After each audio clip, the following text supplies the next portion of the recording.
등 코로나 이후 저하된 학생들의 체력을 향상시키는 방안을 추진합니다. 또 즐거운 생활의 신체 활동 영역도 단계적으로 별도의 체육 교과로 분리 운영하는 안이 검토됩니다.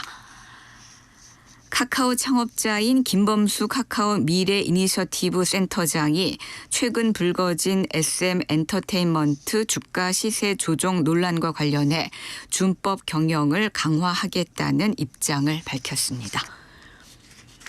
오늘은 전국적으로 맑은 날씨가 이어지겠습니다. 내일은 수도권과 강원 영서에서는 가끔 구름이 많이 끼겠고 강원 영동과 충청 남부지방은 대체로 맑겠습니다. 내일 아침 기온은 서울 13도 등 전국이 5도에서 14도로 오늘보다 1도에서 5도 정도 높겠습니다. 낮 최고 기온은 서울 20도 등 전국의 18도에서 24도로 오늘과 비슷하겠습니다. 내일은 남부 내륙 지방에서는 기온의 일교차가 15도 안팎까지 크게 벌어지겠습니다. KBS 제1라디오 5시 뉴스 아나운서 태희경입니다.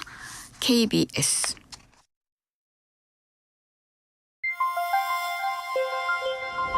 대한민국 중심 채널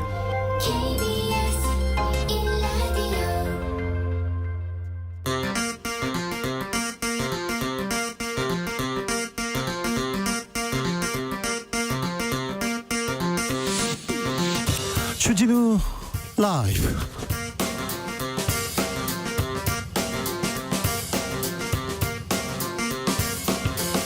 (2023년 10월 30일) 월요일입니다. 안녕하십니까, 주진우입니다. 국민의힘 이뇨한 혁신위원장은 어제 이태원 참사 추도식에 참석하고 오늘은 5.18 묘역 방문했습니다. 하지만 유승민, 이준석 껴안기는 여전히 어려운가 봅니다. 혁신이 영남 중진 험지론에 국민의힘 술렁이고 있는데요. 혁신의 길 잘 가고 있는 건지 하태경 국민의힘 의원과 이야기 나눠봅니다. 어제 이태원 참사 추모식 열렸습니다. 윤석열 대통령은 추모식에 불참하고 추모 예배를 갔네요. 윤석열 대통령 내일 시정연설을 위해서 국회 찾는데 이재명 대표와 사전 환담하기로 했습니다. 과연 협치의 물고 대화의 물고 트일 수 있을까요? 정치적 원의 시점에서 짚어보겠습니다.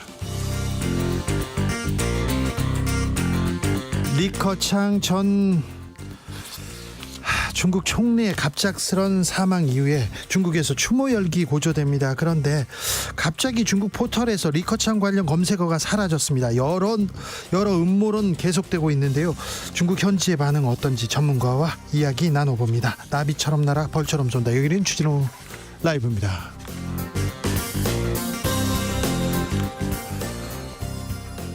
오늘도 자중자애, 겸손하고 진정성 있게 여러분과 함께 하겠습니다. 월요일입니다. 참, 월요일 어떻게 시작하셨어요? 네, 힘들었어요. 목요일 같아요. 그런 분들 많은데요. 네, 다음 주도 그럴 거고요. 그 다음 주도 그럴 거니까 그런 생각하지 말고 좀 여유를 가져보자고요. 가수 태양씨가 이런 인터뷰를 했다고 합니다. 요즘 내 행복은 가족과의 시간이다. 부정적인 생각이 들 때 그 생각의 원인을 떠올려 보자. 좋아하는 일을 지치지 않고 오래 하기 위해선 과정을 즐기는 게 중요하다. 네.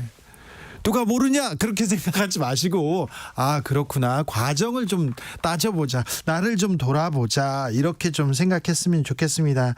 자, 이런 과정이 쌓여서 오늘이 되고 내일의 행복이 된다니까요. 자, 여러분께도 좀 물어볼게요.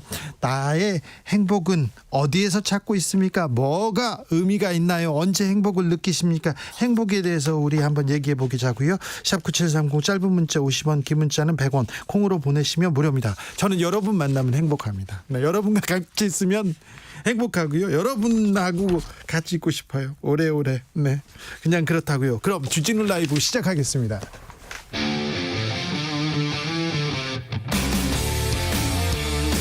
탐사보도 외길 인생 20년. 주 기자가 제일 싫어하는 것은?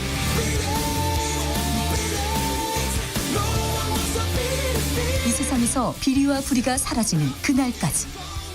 오늘도 흔들림 없이 주진우 라이브와 함께.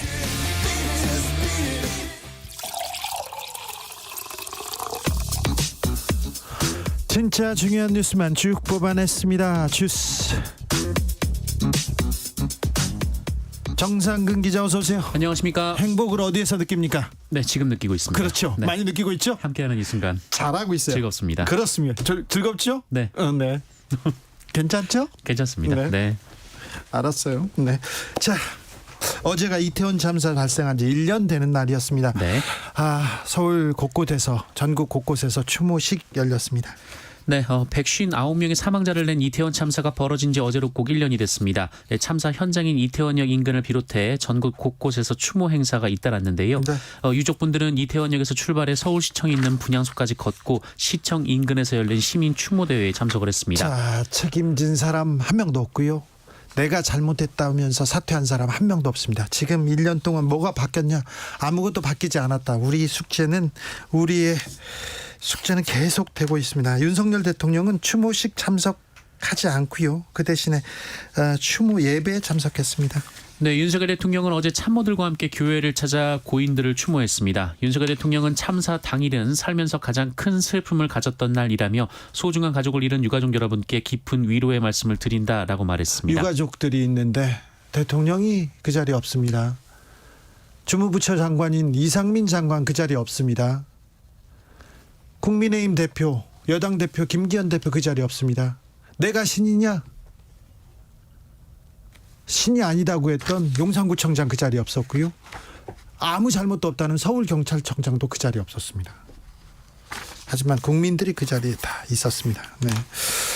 국민연금 개혁안에 대해서 좀 논란이 많아요. 맹탕이다. 이거 보수 언론에서도 질타했는데요. 그러자 윤석열 대통령 입장을 냈습니다. 윤석열 대통령은 오늘 국무회의를 주재한 자리에서 지난주 보건복지부가 발표한 국민연금 개혁안에 대해 연금 개혁은 뒷받침할 과학적 근거나 사회적 합의 없이 결론적 숫자만 제시하는 것으로 마무리 지을 수 있는 문제가 아니다라는 입장을 밝혔습니다. 언제 줄 것인지 어떻게 줄 건지 언제까지 줄 것인지 숫자가 빠졌다. 그러니까 숫자만 제시하는 것으로 마무리 지을 수도 없다. 이렇게 얘기했어요. 네, 윤석열 대통령은 최고 전문가들과 과학적 근거를 축적했고 일반 국민의 의견도 철저히 조사했다면서 정치적 유불리를 계산하지 않고 연금개혁의 국민적 합의 도출을 위해 최선을 다하겠다라고 말했습니다. 네. 한편 이번 연금개혁안은 오늘 국무회의를 통과했고 국회로 넘어갔습니다. 네. 그대로 갔네요. 연금 개혁이라고 이 단어를 붙일 수 있는 건지 국회에서는 어떤 일이 벌어질지 저희가 시간을 갖고요 자세히 분석해 드리겠습니다. 내일 대통령 국회 옵니다. 시정연설합니다. 어떻게 예산안 쓰고 어떻게 하겠습니다. 이렇게 설명하는 자리인데요. 이에 앞서 이재명 민주당 대표 만납니다. 윤석열 대통령과 민주당 이재명 대표가 내일 윤석열 대통령의 내년도 예산 국회 시정연설에 앞서서 진행되는 오부 요인 여야 지도부 환담에서 만납니다. 민주당은 오늘 최고위원회 후 이재명 대표가 내일 모임에 참석하기로 했다면서 여러 의견이 있었지만 대표의 결단으로 참석으로 결론이 났다라고 말했습니다. 이재명 대표 재차 국정기조 전환하라 촉구했습니다. 이재명 대표는 오늘 최고위원회 회의에서 윤석열 대통령의 내일 시정연설에서는 국정기조의 전면적 전환이 있다. 생각이 바뀐 것 같다는 평가를 할 수 있게 되길 바란다라고 말했습니다. 인요한 국민의힘 혁신위원장 어제 이태원 참사 추도식에 참석했습니다. 오늘은 5.18 민주요역 참배했습니다. 네, 국민의힘 이뇨한 혁신위원장은 오늘 5.18 민주화운동 희생자 묘역을 참배했습니다. 이뇨한 위원장은 행방불명자 묘역에 헌화했고 5초가량 한쪽 무릎을 꿇은 채 묵념했습니다. 참배를 마친 이뇨한 위원장은 광주 민주화운동은 민주주의를 발전시키는 데 큰 업적이었고 우리 기억 속에 남아있다라면서 유대인들이 한 말을 빌려 용서는 하되 잊지 말자라고 말했습니다. 혁신위원장이 영남 의원들 영남 중진들 수도권 험지 가야 된다 이렇게 얘기했어요. 당이 술렁입니다. 그러자 김기현 대표가 입장을 밝혔습니다. 네, 조선일보 인터뷰에 따르면 이뇨한 위원장은 김기현 대표와 주호영 전 원내대표의 이름을 거론했다고 하는데요. 이에 대해 김기현 대표가 기자들의 질문을 받았는데 김기현 대표는 혁신위에서 아직 제안해 온 바 없다라면서 제안을 정식으로 해오면 말할 기회가 있을 것이라고 말했습니다. 어제 군 인사가 있었습니다. 대장들이요. 고위층 다 교체됐어요? 네, 정부는 합동참모본부 의장에 김명수 해군 작전사령관을 내정했습니다. 또한 육해공 참모총장 등 군 수뇌부 대장급 7명을 모두 교체했습니다. 해군 출신의 합참의장이 발탁된 것은 박근혜 정부 때 최초로 해군 출신이었던 최윤희 합참의장이 발탁된 이후 10년 만입니다. 네. 그리고 중장을 대장으로 진급시켜서 곧바로 합참의장으로 올린 것도 이례적이라는 평가가 나왔습니다. 육군 참모총장에는 박안수 국군의 날 행사기획단장, 해군 참모총장에는 양용모 합참 군사지원 국가안전보건본부장, 공구참모총장에는 이영수 합참전략기획본부장이 임명됐습니다. 이번 인사로 문재인 정부에서 승진한 대장 7명이 모두 전역하게 됐습니다. 한편 합참의장은 현역 군인 중에 유일하게 인사청문회 대상입니다. 육군 참모총장이 홍범도 장군 흉상 관련해서 좀 말도 안 되는 설명을 하고 대단히 왜 저렇게 애를 쓰실까 그랬는데 옷을 벗는군요. 네, 그분은 어디로 가게 될까 좀 궁금합니다. 제가 잘 쳐다보고 있다가 여러분들한테 말씀드릴게요. 가석방 없는 종신형이 국무회의를 통과했습니다. 네, 법원이 가석방 없는 무기형을 선고할 수 있도록 하는 형법 개정안이 오늘 국무회의를 통과했습니다. 네, 파리바게트 노조 탈퇴 압박 의혹 관련해서 SPC 회장에 대한 압수수색 단행됐어요. 네, 서울중앙지검 공공수사부는 오늘 SPC 그룹 차원의 관여 여부를 확인하기 위해 SPC 그룹의 허영인 회장 등 임원 3명 등에 대한 사무실 압수수색을 단행했습니다. 또한 이 자회사 PB파트너즈 상무 정모 씨를 노동조합 및 노동관계조정법 위반 혐의 피의자 신분으로 불러서 조사 중에 있습니다. 검찰은 파리바게트 제빵기사 채용 양성 등을 담당하는 SPC 그룹 자회사 PB파트너즈가 민주노총 조합원들을 상대로 노조 탈퇴를 종용하거나 인사 불이익을 줬다는 의혹을 수사 중에 있습니다. 네.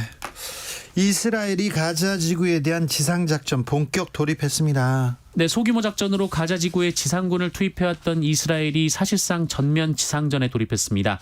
이스라엘군은 지상작전의 활동과 범위를 넓히고 있다라고 밝혔고요. 예. 이 과정에서 하마스와 교전도 벌어졌다고 밝혔습니다. 가자 지구에서 하루 사망자가 1,000명이 넘었다라는 보도가 나왔고요. 누적 사망자는 8,000명을 넘긴 것으로 전해졌습니다. 얼마 전에는 700명대였는데 이제 1,000명 넘고요. 이스라엘 탱크가 가자 지구 폭격해가지고 그 거리가 골목이 다 이렇게 무너진 장면을 봤어요. 더 이상 민간인의 피해 없어야 될 텐데 그런데요. 더 걱정은요. 전쟁이 확전될까 두려워요. 이란이 입장을 냈는데요. 네. 이스라엘의 범죄가 레드라인을 넘었다며 모두를 행동하게 만들 수 있다라고 경고했습니다. 안토니오 구테르스 유엔 사무총장은 전 세계가 인도주의적 재앙을 목격하고 있다라면서 이스라엘과 하마스의 즉각적인 인도주의적 휴전을 거듭 촉구했습니다. 이스라엘이 총을 내려놔야 될 텐데 미국이 이스라엘을 압박을 더 해야 될 텐데 하마스도 총을 내려놔야 될 텐데 아랍 국가가 하마스를 더 압박해야 될 텐데 걱정이 큽니다. 얼마 전에 후쿠시마에서 방사능 사고가 벌어졌다 이런 보도가 나왔어요. 근데 우리 정부가 이에 대한 입장 냈습니다. 네, 일본 후쿠시마 제1원자력발전소에서 지난 25일 오염수 정화 설비인 다액종 제거 설비, 이른바 알프스의 배관을 청소하던 도중 오염수가 분출돼 작업자들이 이를 뒤집어 쓴 사고가 발생했는데요. 이에 대해 정부는 이 사고는 알프스의 성능과 무관하며 오염수 방류 안전성과도 직결되지 않는다라고 설명했습니다. 아니 거기서 방사능 사고가 나서 피폭될 수도 있었는데 이게 무슨 말인가요?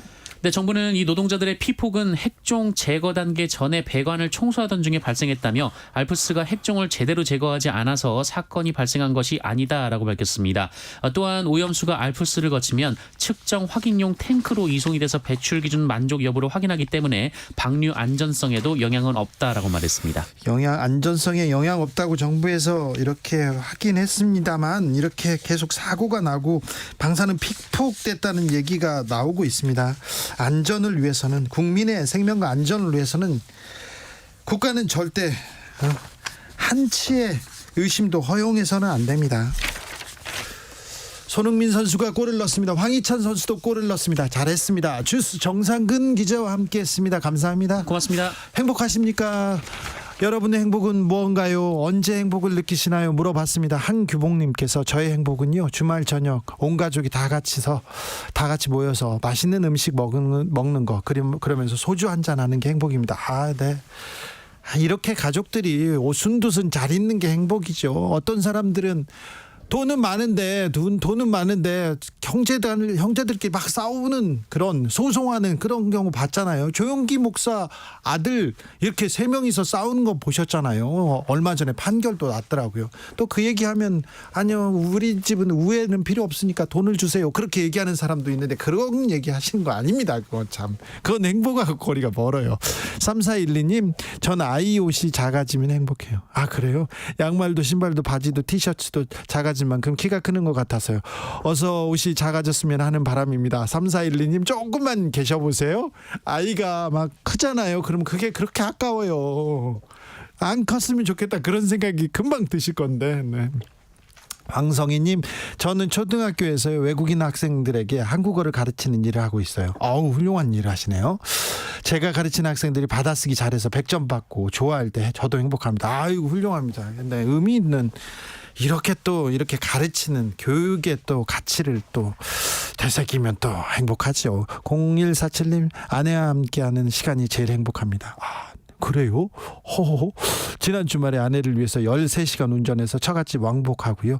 오늘 새벽 3시에 출근했는데 피로감이 하나도 없어요. 하나도 없어요. 진짜 없어요. 여보 사랑해. 네. 예. 꼭 이렇게 전해드릴게요. 네. 사랑한답니다. 네. 13시간 운전했는데 하나도 피로감이 없답니다. 네. 그렇군요. 과연 그럴까요? 네, 절대 피곤하지 않겠죠. 1302님, 가장 행복할 때는요, 지쳐서 집에 들어갔는데 엄마가 보글보글 맛있는 된장찌개와 새로 담근 김치 맞이해 줄 때예요. 엄마 곧 퇴근해요. 엄마가 해주는 밥 먹으면 진짜 좋죠. 행복하죠. 네. 엄마가 해주는 밥 좋죠. 그립다. 그리워요. 9369님, 퇴근길 주진우 라이브 듣는 시간 제일 행복한 시간입니다. 오래오래 진행해 주세요. 네, 오래오래 여러분의 곁에서 정성을 다하는 그런 방송 계속 드리겠습니다. 비가 오고 바람이 불고 막 파도가 밀려와도 막 밀려와요. 그래도 저는 이 자리에서 진실의 편에서 정의의 편에서 여러분 편에서 계속해서 열심히 하겠습니다. 주진우 라이브.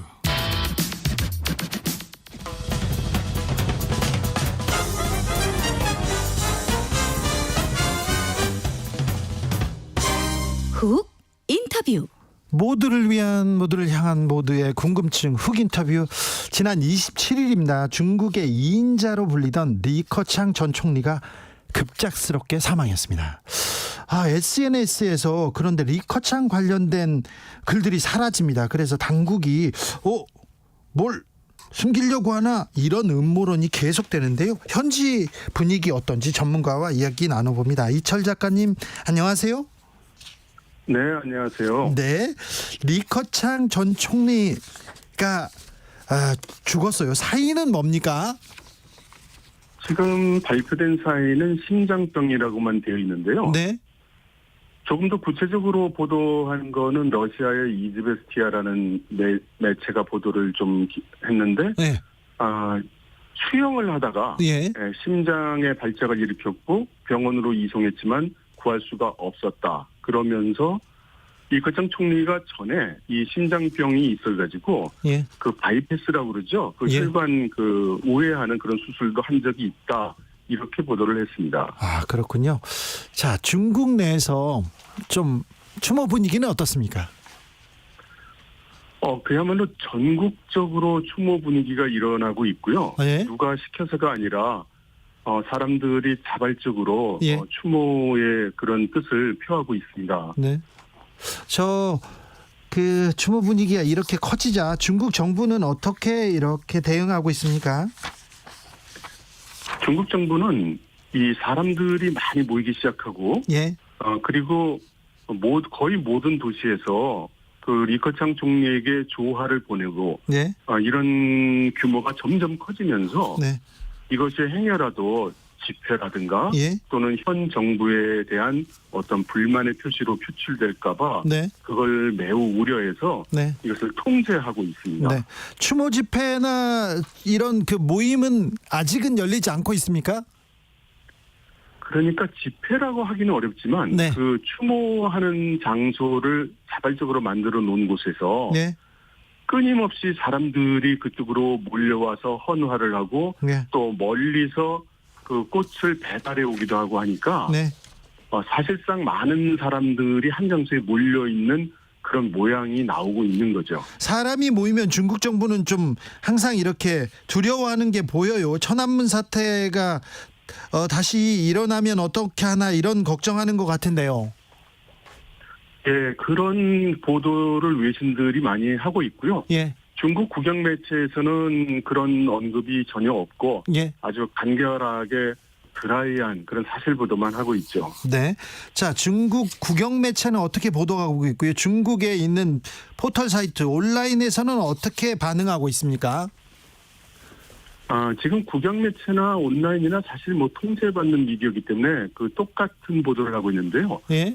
그 어떻게 그 사망을 했다라는 이야기에 대해서는 거의 언급하지 않고 예. 다만 이제 리커창 총리가 국가에 많은 기여를 했다. 네. 나라의 큰 손실이다. 이제 이런 얘기와 함께 리커창 총리가 국가를 위해서 기여한 많은 이야기를 하는데 그 내용이 이제 전부 대부분이 시진핑 정부에서 지금 현재도 추진하고 있는 정책들을 들고 있어서 예.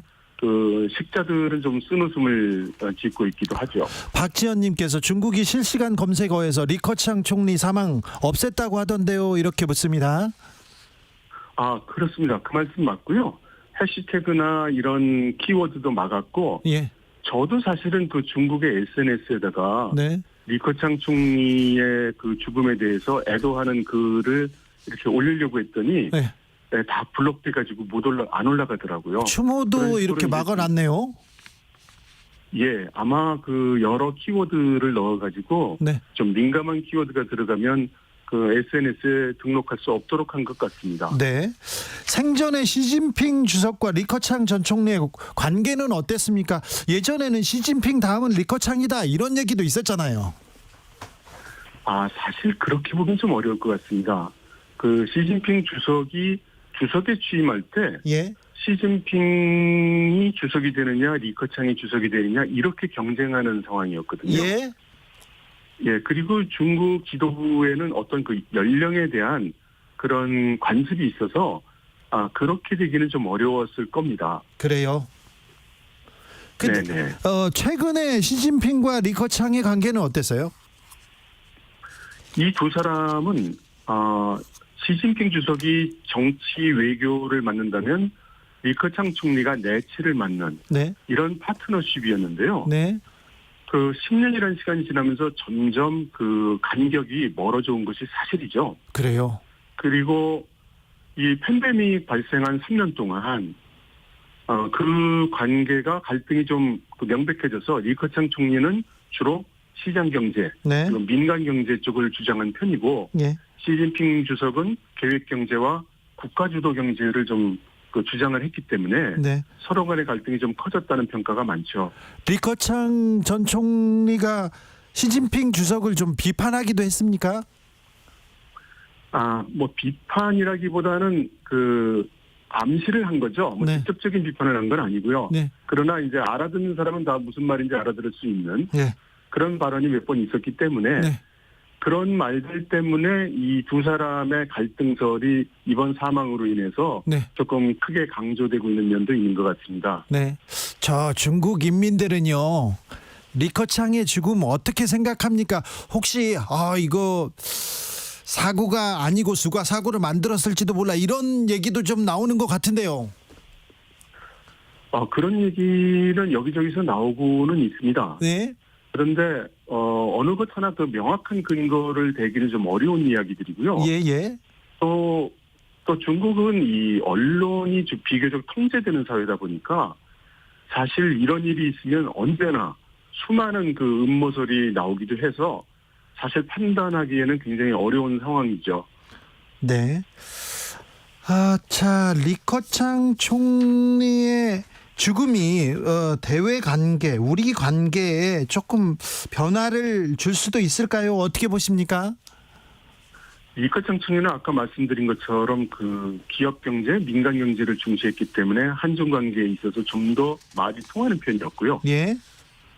그리고 이제 그 시진핑 주석의 정책 방향에서 어떤 기량작용을 하던 네. 리커창 총리 세력이 이로써 상징적으로 사라지게 됨으로써 네. 앞으로 한중 관계는 보다 경색되고 보다 험난할 것으로 예상이 됩니다. 네. 시진핑 국가주석에 대한 견제 세력이나 반대 세력은 이제 거의 사라진 건가요? 그렇게 봐야 되고요. 그렇기 때문에 리커창 전 총리의 사망은 단순히 한 사람의 사망이 아니라 예.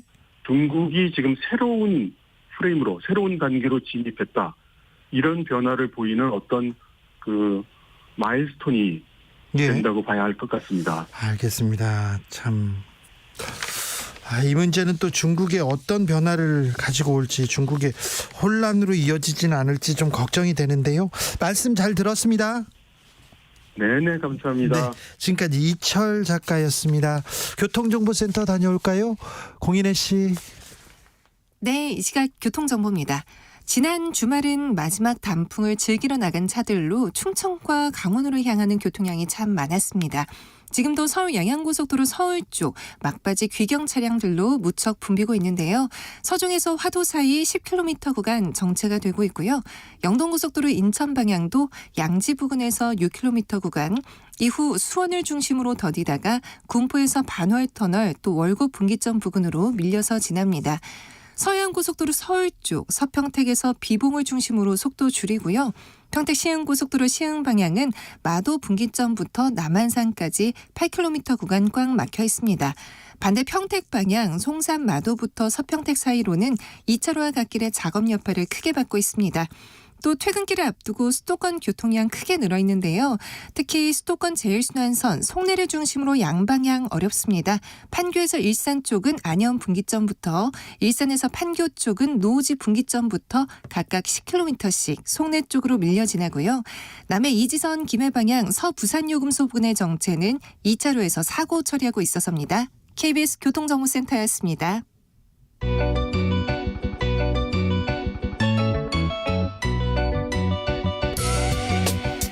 한층 날카롭다, 한결 정확하다, 한편 세심하다, 밖에서 보는 내밀한 분석, 정치적 원의 시점. 오늘의 정치권 상황 원회에서 더 정확하게 분석해 드립니다. 이연주 전 국민의힘 의원 어서 오세요. 네, 안녕하세요. 부드러운 카리스마 이연주입니다. 그리고 노영희 변호사입니다. 네, 노영희 변호사입니다. 네. 주말 어떻게 보내셨어요, 의원님? 저는 이태원 참사 네. 추모제, 네. 국민 추모대, 네. 시민 추모대 거기 다녀왔고요. 예. 뭐 그런 관련해서 글도 좀 쓰고 예. 또 주말 바로 직전에 제가 기자회견에서 대통령 예. 꼭 참석하셔야 된다. 네. 네, 혁신위에서 그거 강력하게 권해야 된다. 이런 얘기 했었죠. 참사가 일어났습니다. 서울 한복판에서, 길거리 한복판에서 159명의 정말 생떼 같은 젊은이들이 숨졌습니다. 1년이 지나고요. 1년 되는 날이 달라진 게 하나도 없어요. 달라진 게 없습니다. 근데 왜 정부 여당에서 왜 네. 대통령이 왜 그 자리에 안 갔을까요? 아니 그러니까 저는 너무 이해가 안 가요. 그래서 보궐선거 참패 이후에 변하겠다, 뭐 반성한다 이런 얘기를 간접적인 방식이지만 전달하지 않았습니까, 국민들한테. 그래서 국민들이 뭐 어떻게 변할지 한번 보자 이렇게 하는 사람도 일부 있었을 텐데, 그러면 가장 그것을 확실하게 보여줄 수 있는 어떤 굉장히 좋은 계기였거든요. 어제 그 추도식이요. 네. 그래서 참석해서 정말 그동안 이렇게 보면 아주 공감하지 못하고 굉장히 냉혹한 이런 어떤 보수는 굉장히 이런 어떤 아픔을 공감하지 못하는 냉혹한 사람들, 이런 이미지를 벗어 던질 수 있는 굉장히 어떤 그 타이밍이었는데 그 타이밍을 놓쳤어요. 그리고 심지어는 그냥 안 오신 게 아니라 뭐라고 하셨냐면 정치적인 집회고 야당이 주도하는 집회라서 못 온다, 뭐 이런 비슷한 얘기 하셨던 것 같아요. 추모식이 불참하는 대신 성북구에 있는 한 교회에서 추모 예배를 드렸습니다. 근데 저는 사실은 이제 유족들하고 인터뷰도 제가 그때 했었었는데, 이 일주기 맞이해서 그분들의 마음을 전혀 이 집행부라고 하면 이제 정부 또 대통령이 전혀 모르는구나라는 생각을 했고요. 특히 그 추도사에서 제가 좀 충격받았던 내용이 하나가 있습니다. 물론 내용 자체로 보면 그게 나쁜 말은 아닌데 잘 들어보십시오. 불의의 사고를 떠나신 분들을 이분들이 사랑했던 대한민국 국민의 한 사람으로서 우리에게는 뭐 무슨 책임이 있다 이렇게 말하거든요. 대통령은 국민의 한 사람으로서 책임을 지는 사람이 아니에요. 대통령으로서 책임을 져야 되는 사람인데, 이날 그 현장에 가지도 않고 본인이 뭐 예전에 다녔던 무슨 교회를 지금 가셨다는 거잖아요. 그 교회랑 이태원 참사하고 무슨 상관인지 모르겠지만 일단 거기에 왜 가셨는지 모르겠고 가서 이렇게 안타까워하고 추도 활동 되면 현장에 직접 가서 얘기를 하시면 되는데 그것도 안 했죠. 게다가 더 중요한 거 불의의 사고로 떠난 분들 나는 대한민국 국민의 한 사람으로서 이렇게 말한단 말이에요. 이거 자체가 대통령이 대통령으로서의 본인의 상황이나 입지 무엇을 해야 되는지에 대해서 전혀 인식을 못 하시고 남의 일을 얘기하듯이 내가 그냥 시민한 사람으로서 안타깝다 이런 정도로만 지금 인식하고 계신 거 아닌가. 네. 저는 그게 제일 사실은 속상했습니다. 국민의 한 사람이지만 또 국민의 한 사람이 아니죠. 대통령인데요. 그러니까요. 이게 불의의 사고라고 하신 그러니까 부분도 이런 문제예요. 표현들이 네. 제가 보면 그냥 나온 게 아니고요. 어떻게 하면 여러 가지 어떤 이 어떤 그 행간의 뜻에서 뭔가 의도를 가지고 하는 말이라고 저는 생각을 해요. 그래서 세상에 이런 그때도 그랬거든요. 그때도 그렇게 많은 사람이 그렇게 끔찍하게 그렇게 억울하게 정말 사망을 했는데 돌아가셨는데 그때 하는 한마디 한마디와 행동과 그다음에 네. 그 어떤 분향소의 어떤 면면들이 뭔가 전략적이고 이게 어떤 그 반감이나 울분들이 결집되지 않도록 하기 위해서 철저하게 유족들을 다 흩어져놓은 그런 걸 뭔가 기획해서 하는 것 같다. 굉장히 그러니까 우리가 보통 사람이요. 어떤 사람들이 막 정말 억울하게 많은 사람들이 슬프게 돌아가시고 막 하면요. 제일 먼저 떠오르는 게 일단 아픔이거든요. 네. 슬픔과 아픔, 안타까움 이런 건데 어떻게 사람이 그렇게 하지 않고 이런 어떤 여러 가지를 막 고민해서 의도된 말을 할 수 있을까. 이 불의의 사고라는 말도 마찬가지예요. 어떻게 이 상황에서 이런 표현들을 고민할 수 있을까. 근데 이 얘기는 불가항력에 의한 사고란 얘기인데 전적으로 틀린 얘기예요. 절대 불가항력에 의한 사고가 아니에요. 이 사고는요. 막을 수 있었던 사고예요. 왜냐하면 몇 시간 전에 신고가 들어왔었고 몇 시간 전에 조짐이 있었기 때문에 어떻든 간에 막을 수 있었다. 최소한 사고의 규모를 줄일 수 있었던 사고였어요. 네. 그런데 이걸 불의의 사고라고 하면 뭐냐면 전혀 예측하지 못하고 갑자기 닥친 사고를 우리가 말하거든요. 근데 이 표현을 굳이 쓰고 굳이 이렇게 여러 가지 고민해서 이렇게 하는 걸 보고 아니 사람이면 거기 가서 인간적으로 우리가 누가 돌아가셨어요. 그럼 제일 먼저 어떻게 위로합니까? 그 유족을 위로하는 게 자연스럽죠. 상식적이고. 아니 그 상처와 아픔을 좀 다독여야죠. 거기 그런데 앞에 가서. 유족이 계신데 유족이 추모제를 하는데 거기 안 가고 따로 무슨 추모를 합니까? 유족한테 앞에 가서 어쨌든 추모하는 게 맞고요. 대통령한테 물론 뭐라고 하는 사람도 있고 듣기 싫을 수도 있고 굉장히 적대적일 수도 있고 여러 가지 모욕을 받을 수도 있어요. 그런데 그런 거 감내하는 자리가 대통령이에요. 권한 그냥 주어지는 게 아니에요. 그 막강한 권한을 그냥 거저 주어지는 게 아니란 말입니다. 그것을 감내해야 되는 자리가 바로 대통령이라는 네. 거예요. 네, 뭐 환영받고 박수 받는 자리만 가는 게 지도자의 그 역할이 아닙니다. 그런데 왜 이 가장 아프고 슬프고 제가 그런 유가족들한테 어제 이제 요 말씀 드리면 이제 어제 딱 가서 보니까 국민의힘 사람들이 이렇게 많이 오진 않았어요. 그리고 와도 이제 추도사도 안 하셨고요. 개인 자격이라고 또 개인 자격으로 와서 굳이 추도사를 안 한 것도 저는 왜 그랬을까 싶고 뭔가 전체적인 분위기가 뜨뜻미지근. 그런데 이제 그러다 보니까 당연히 야당 또는 진보 성향의 사람들이 많이 왔어요. 저도 그걸 느끼겠더라고요. 어떤 면에서 보면 그냥 슬프기도 하고 왜 이렇게 됐지 우리 사회가. 그런데 이건 누가 자초한 거냐고요. 대통령이 막강한 권력을 갖고 있는데 대통령이 적극적으로 이걸 함께 추모하면 그 대통령 행사 되시는 거예요. 그런데 자꾸 외면하고 스스로 소외되고 이렇게 하면서 자꾸 스스로 빠져나가면서 이게 갈라치기를 하다 보니까 어쩔 수 없이 유가족 입장에서는 야당한테 의지해야지 그럼 어디다 의지합니까? 국민 그죠? 입장에서도 그렇게 생각할 수 있습니다. 네. 만약에 대통령이 그 자리에 참석해서 욕을 먹을 수도 있어요. 누가 고성을 지를 수도 있어요. 근데 그때 욕을 먹었다고 생각해봐요. 그게 대통령한테 그렇게 나쁜. 저는 오히려 플러스가 된다고 그럼요. 생각해요. 그 저 동정심이라든가 동정심의 문제가 아니라 자기가 잘못했다라고 하는 걸 떳떳하게 인정하고 앞으로 반성하는 모습이 진정성이 있다는 것을 오히려 국민들에게 알려주는 거잖아요. 그런 게. 근데 지금 어제 보여준 그런 태도들이나 이런 것들은 전부 다 사실은 책임 회피라고 하는 이 키워드를 사실은 이제 설명이 다 되는 거거든요. 근데 대통령이 책임 회피하는 모습을 보이니까 국민의힘 사람들 전부 다가 사실은 책임 회피하는 것처럼 보이고 그중에서 책임감을 좀 가지고 좀 뭔가 제대로 해보려고 하는 사람들은 개인 자격으로만 거기를 가게 되는 거예요. 또 다시 욕 먹는 거예요. 그러니까 이 악순환의 굴레가 계속해서 되면서 왜 저분들은 공감을 못하는 거지? 뭐가 문제인 건지 왜 모르는 거지? 이 생각을 계속할 수밖에 없는 거예요. 인요한 국민의힘 혁신위원장이 개인 자격으로 추모식에 참석했습니다.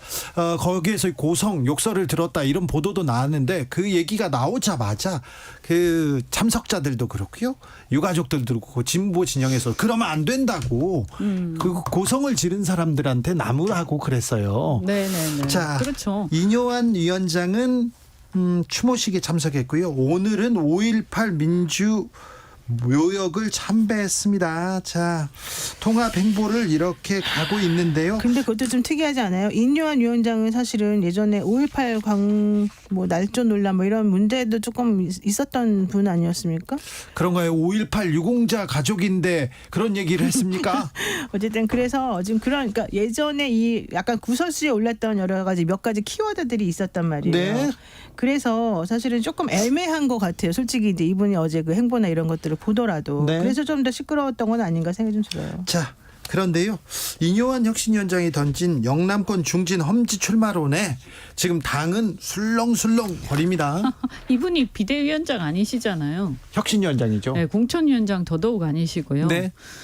저는 혁신위원장이 공천까지 개입하나? 제가 그 개개인에 대한 평가 이전에 그분들이 아무리 별로인 사람이라고 하더라도 공천에 이분이 얘기하는 게 맞나 싶고요. 그다음에 이분이 그러면 공천 이전에 혁신의 방향에 대해서 얘기를 해야 되는데 아까 5.18 묘역 간다고 말씀하셨지만 5.18 묘역을 자꾸 가서 사진을 찍는 게 중요한 게 아니고 5.18 묘역에 가서 5.18의 정신을 되새기고 그것을 실천하는 게 중요한 거예요. 그럼 그게 뭐냐? 일종의 권위주의적 정치 행태를 청산하고 민주주의를 회복하고요. 그다음에 어떤 이런 이태원 참사라든가 이런 어떤 나중에 어떤 참사라든가 권력이 국가란 무엇인가 국가의 책임에 대해서 자각하고 그것을 쓴소리를 과감하게 잘못된 것을 복종하지 않고 굴종하지 않고 권력에다가 제대로 얘기하고 전달하는 것. 그게 5.18의 정신이라고 저는 생각을 해요. 그럼 묘역에 참배 안 해도 돼요. 이태원 참사에 대통령 나오시라고 분명하게 세게 얘기를 했었어야 되고요. 보수의 가치에 대해서도 보수라는 것은 우리가 어떤 사람이 돌아가시면요. 아무리 상대방 나하고 적이라고 하더라도 거기 예를 표하고 같이 아파하고 그런 어떤 그 유교적인 이게 안 좋은 때도 있지만 어쨌든 그런 유교적인 약간 전통을 좀 갖고 있는 게 우리나라 보수의 밑바닥이거든요. 네. 그래서 특히 장례라든가 이런 거에 대해서는 절대 이렇게 그 정치적인 진영 논리나 이런 걸 가지고 하지 않았었어요. 그런데 어느 순간부터 지금 이게 왜 이렇게 이 보수의 가치라는 거에 대해서 저는 다시 토론할 필요가 있다. 네. 이건 보수가 아니다. 저는 그렇게 생각합니다. 그리고 과거에 그랬다면 이거 고쳐야 할 부분이지 이렇게 가서는 안 된다. 미래에 이런 보수는 절대 이건 국민들한테도 그렇고 시대적인 어떤 세월의 흐름에서도 인정받을 수 없다고 생각합니다. 노영희 변호사님, 혁신위에서 처음으로 꺼낸 카드는 사면입니다. 자, 망언을 한 사람도 있고요. 당에 해당 행위를 했다고 하고 뭘 했는지는 몰라서 밉보인 사람도 있고요. 그런데 뭔지는 몰라요. 자, 근데 이 사면이 이게 혁신의 첫 단추가 돼야 이게 맞는 겁니까? 제가 보기에는 급했던 것 같아요. 급하다. 인요한 혁신위원장이 사면 얘기를 꺼낸 거는 결과론적으로 이준석 전 대표나 이제 이런 분들이 사실은 당에 매우 필요한 인물이기 때문에 같이 좀 해보고 싶었던 거 아니겠습니까? 그런데 그것을 할 수 있는 첫 번째의 일성이 내가 너 용서해 줄 테니까 들어와라. 이제 이런 취지란 말이에요. 그러면 그 말을 들은 사람들 전부 다 발끈하죠. 왜냐하면 사실은 당에서 징계한 것 자체를 별로 용납하지 못하고 인정하지 못하잖아요. 우리 이현주 의원도 징계받으면서 네. 솔직히 나 왜 징계받았지 이렇게 생각하는 그렇죠. 상황이란 제가 말이에요. 이대로 가면 총선 폭망이다. 이래가지고 이 말 때문에 그러니까요. 징계받았거든요. 징계 얼마나 받았어요? 저는 이제 곧 이왕이면. 말이니까 견책인가? 네, 아니 네. 주의했어요. 그래도 이대로 흠집이 가면 나는 거죠. 네, 그렇죠. 이대로 가면 총선 폭망. 네. 그게 못 돼서. 지금 제가 아주 잘 맞춘 거 아닙니까? 지금 이대로 가면 총선 폭망 아니, 다 그렇죠. 동의할 거 아닙니까? 근데 기분 나쁜 그런 거죠. 사람한테 내가 너 사면해 줄 테니까 다시 당으로 돌아와라. 네가 이렇게 말을 한 그러면 거예요. 이런 거죠. 이게 내 말이 맞지? 그러면 이제 반성해 이렇게 되는 거지. 어째서 네. 내가 사면의 대상이냐고. 그렇지. 그다음에 또 중요한 게 무슨 징계권, 그다음에 당권, 공천권, 자리, 이익 이런 게 무슨 대단한 거라고 생각을 해요. 그래서 마치 무슨 자리 좀 나눠주고 공천 준다고 막 감언이설로 회유하면 우리가 다 감사합니다. 이제 협조할게. 우리 불평분자들이었는데 이제 고만 불만 얘기하기 이거 정말 있잖아요. 아니 그들은 그렇게 정치를 하는지 모르겠어요. 하지만 우리가 무슨 자리와 이런 것 때문에 불평불만이라서 얘기한 게 아니고요. 국민들의 입장에서 잘못하고 있으니까 지적한 거거든요. 네. 그런데 그러면 뭐예요? 일단 제일 먼저 해야 될 것은 그 잘못을 시정하는 것부터 해야 돼요. 그리고 나서 우리한테 우리가 니네가 지적했던 거 시정했어. 그리고 국민들한테도 다시 떳떳하게 얘기하고 있으니까 그래야죠. 이제는 좀 인정해 줄 수 없어. 이렇게 얘기하면 되는 그렇죠. 거예요. 그리고 설사 우리가 인정 안 해도요. 시정해서 제대로 하면요. 국민 지지 다시 돌아와요. 예. 우리가 무슨 옛날에 봉건 시대에 무슨 영주들처럼 국민들을 갖다가 사병으로 데리고 있고 이런 사람들 아니거든요. 네. 그러니까 정치에 대해서 근본 이해를 잘못하고 있는 거 아니냐? 그래서 자리와 이런 걸로 회유하면 된다고 생각하는 거 문제다. 그래서 이 혁신의 그 내용을 사람을 회유하고 이런 게 아니라 대통령이 핵심은 대통령이에요. 핵심은. 네. 대통령이 바뀌셔야 되고 안 바뀌면 당이 대통령하고 이 선을 그어야 되는 거니까 대통령이 잘못한 거를 다시 시정하고 그 시정하라고 얘기하시면 되는 거예요. 근데 인류한 혁신위원장도 요즘 딱 행보를 보면은 사실은 그렇게 안 될 것 같아요. 왜냐하면 처음에는 제가 분명히 지난주 여기 와가지고 그 개인적으로는 저는 그분은 좋은 사람이라고 생각한다. 네, 다만 이 그릇이 그래서 과연 잘 될까 좋게 걱정이다 이렇게 평가하셨죠. 말했었잖아요. 근데 정말 아니나 다를까 험지 출마 이런 얘기 하더니 갑자기 그 말 내가 제대로 한 거 아니고 언론이 오보한 거다 이런 식으로 또 발언을 다시 고치기도 하고 이랬어요 이분이. 혁신위원장으로서 내놓은 첫 일성을 본인이 스스로 부정하면서 언론 탓을 하는 그런 모습. 지금 사실은 대통령도 좀 그런 것 때문에 문제가 많았었는데 좀 비슷한 행보를 좀 보인단 말이에요. 또 하나는 제가 국민의힘 사람들한테 물어보니까 대통령에 대한 얘기를 잘 못한대요. 지금 대통령에 대해서는 핵심인데. 지금 노라고 하는 얘기를 듣지 못했어요 아직은요. 그러니까요. 네. 그래서 되게 조심하고 있대요. 그 발언할 때 그러니까 그런 것도 좀 문제가 됐었었고 여러 가지 측면에서 지금 자꾸 인류한 혁신위원장의 갈짓자 행보가 문제다라고 하는 평가들이 지금 많이 생기고 있거든요. 네. 그러니까 이렇게 되면 사실은 아무도 그 말을 듣지도 않고 그 말에 무게가 실리지도 않고 실질적으로 혁신이 일어나기도 어려워지지 않겠느냐. 네. 게다가 지금 낙동강 하류 이 발언 때문에 지금 또 내부적으로 시끄럽지 않습니까? 그러니까 혁신위원장이 가서 할 일은 시끄럽게만 하고 내보내키는 게 아니라 잘 다독여가지고 세련되게 뭔가 좀 정리를 해줘가지고 국민들이나 중도층을 끌어올 수 있는 뭔가 기틀을 마련하는 건데 오히려 본인이 지금 또 분란을 일으키는 그런 원자로 돼버렸단 말이죠. 네. 그러니까 그 중진들 험지 출마 수도권 이것도 무슨 수도권이 무슨 유배지나 무슨 어디 처리하는 것도 아니고요. 수도권 사람이 들으면 굉장히 기분 나쁘실 것 같아요. 네. 그래서 선거를 이기자는 거냐 아니면 어디 수도권에 다 처리해놓고 영남에다가 어디 할 일이 있습니까? 그 영남 다 비워놓고 거기에 무슨 의도를 갖고 있는 거 아니냐? 거기를 비워주는 듯한 느낌이 나죠. 솔직히. 그런 생각이 들죠. 거기 왜냐하면 그분들 그냥 사실은 정석은 뭐냐면 그러면 그냥 중진들 불출마해라 이렇게 하는 게 맞거든요. 근데 불출마하면 어떤 문제가 생기냐면 불출마한 곳에 예를 들어서 대통령의 측근이나 세력들을 갖다 심게 되면 그분들이 무소속으로 나올 가능성이 있어요. 네. 그래서 수도권으로 빼야 되는 거 아니야? 이런 의심이 자꾸 드는 거죠. 지난번 총선 때도요. 그 막 물갈이 한다고 난리를 쳐놓고 그래서 빼긴 뺐는데 수도권에다 여기저기 집어넣어서 또 다른 데도 돌려막기 하면서 저도 그때 제 고향에서 이제 네. 쫓겨나가지고 딴 데로 나갔잖아요. 그러니까 이런 식으로 되면서 이 구도를 엉망을 만들고 거기에 새로 집어넣는 사람들을 마구 자기의 비서나 이런 사람들을 심어가지고 네. 오히려 선거를 망쳐놨어요. 네. 그러니까 또 이런 어떤 문제가 반복되는 거 아니냐.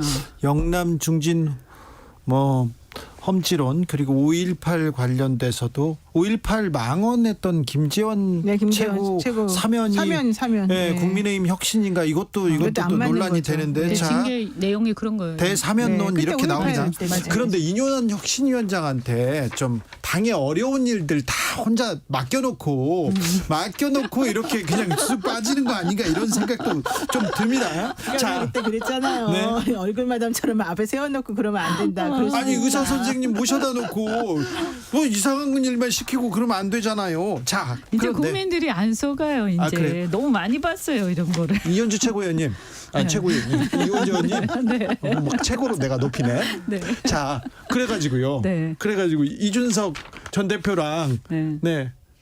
신당 얘기한다고요? 아니 신당 얘기하는 건 아니고 콘서트도 이렇게 같이 막 한다면서요. 이렇게 넘겨짓고 얘기한 거 맞잖아요. 왜 아닌 척해?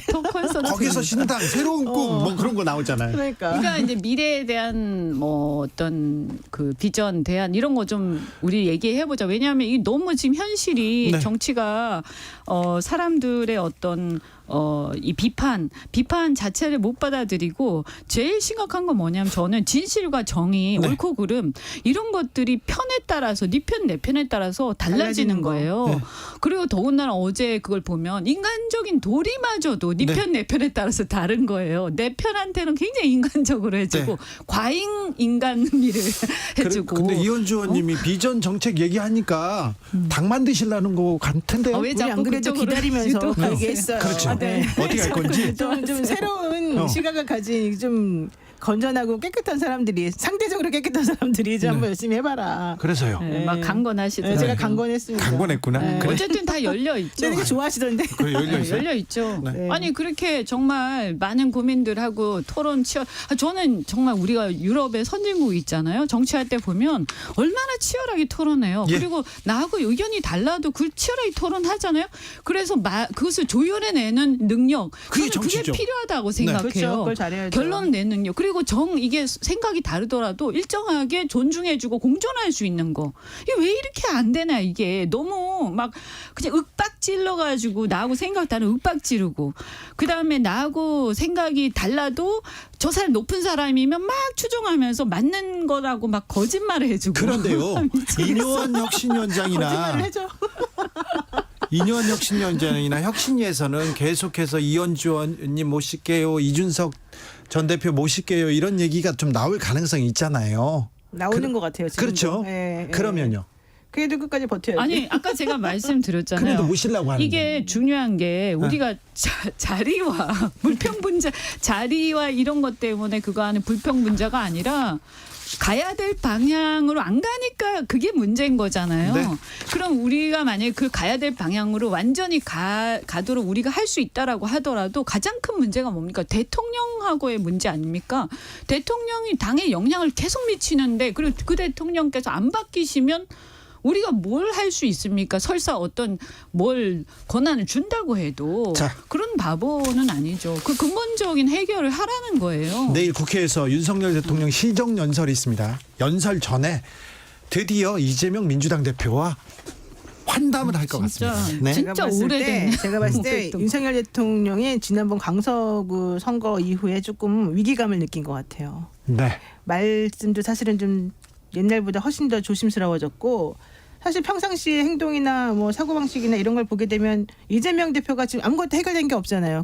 예전에 뭐 달라지지 않았죠. 피의자 발언 관련해서. 근데 이제는 만나서 얘기를 하겠다는 거잖아요. 그러니까 이 얘기는 내가 이제는 조금 수그려야 되는구나. 내가 조금 다른 방식으로 생각해야 되는구나라고 지금 마음속에서 불안감이 조금 올라오지 않았을까. 그래서 옆에서 이렇게 뭔가 좀 조언해주는 사람들의 말을 듣기로 하지 않았나. 그리고 어차피 이제 안에서는 합리화를 조금 시킬 가능성도 있죠. 뭐 이 정도는 그냥 내가 따로 시간 내서 만나는 것도 아니고 이렇게 만나는 거 뭐 어쩔 수 없는 거 아니야. 만나는 건 좋은 거 아닙니까? 당연히 만났어야 아니, 되죠. 만나는 당연히. 거는 안 만나는 것보다 좋아요. 정말 1년 반 만에 정말 이렇게 힘들게 만나다니 이게 말이 됩니까? 당연한 거고요. 네.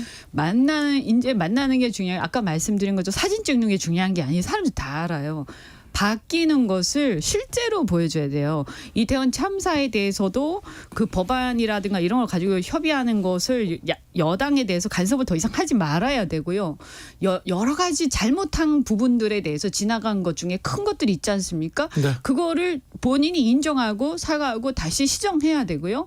그다음에 주변 측근들의 비리나 여러 가지 의혹이 나오는 거에 대해서 향후에 어떤 특검이라는 이런 것들 정말 문제가 심각한 거 받아들이셔야 돼요. 네.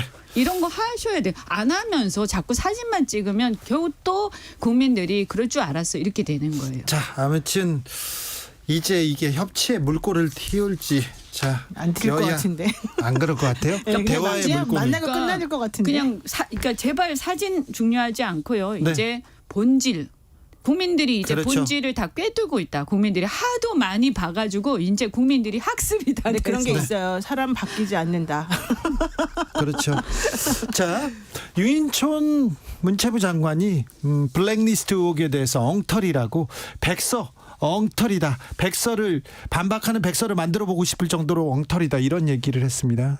네.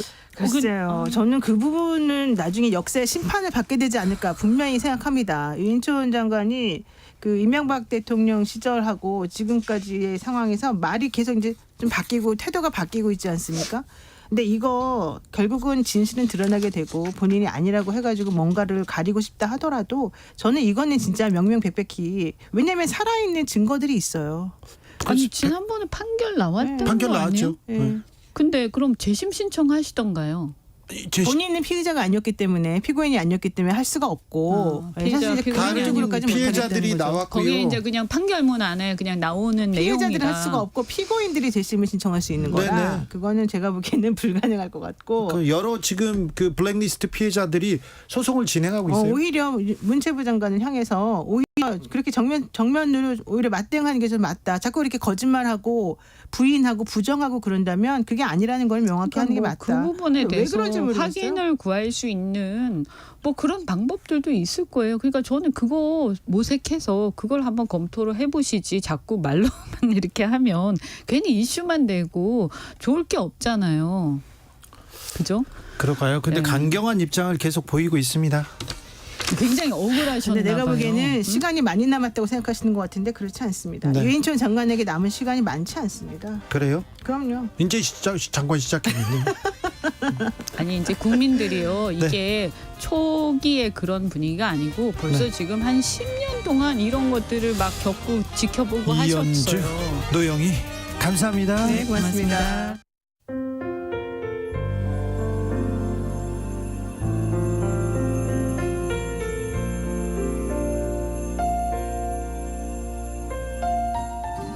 KBS 라디오 연중기획 희망충전 대한민국 558번째 이야기. 안녕하세요. 아나운서 이연주입니다. 초등학교 1학년인 경모는 아직 돌봄의 손길이 필요한 나이입니다. 하지만 2년 전 간경화 판정을 받은 후 병마와 싸우고 있는 엄마. 평소에도 심한 어지럼증으로 거동조차 쉽지 않은데요. 때때로 쏟는 코피는 수건 전체가 푹 젖고 나서야 멈추곤 합니다. 매일 한 줌 가득 복용하는 약으로 인해 미각까지 잃은 엄마. 경모가 좋아하는 간단한 요리도 해줄 수 없는 현실에 가슴이 무너집니다. 간이식만이 유일한 희망인 지금. 경모와 엄만 오늘도 서로의 손을 꼭 잡고 기도를 합니다. 경모네 가족이 큰 희망의 빛을 찾을 수 있도록 여러분이 관심과 사랑을 보내주세요. 여러분의 따뜻한 손길이 희망의 빛이 됩니다. ARS 060-700-1580 060-700-1580 한 통화 3,000원으로 희망을 선물해 주세요. KBS 라디오 연중기획 희망충전 대한민국은 초록우산 어린이재단, 인탑스 주식회사 그리고 청취자 여러분과 함께합니다. ARS 060-700-1580 한 통화 3,000원입니다.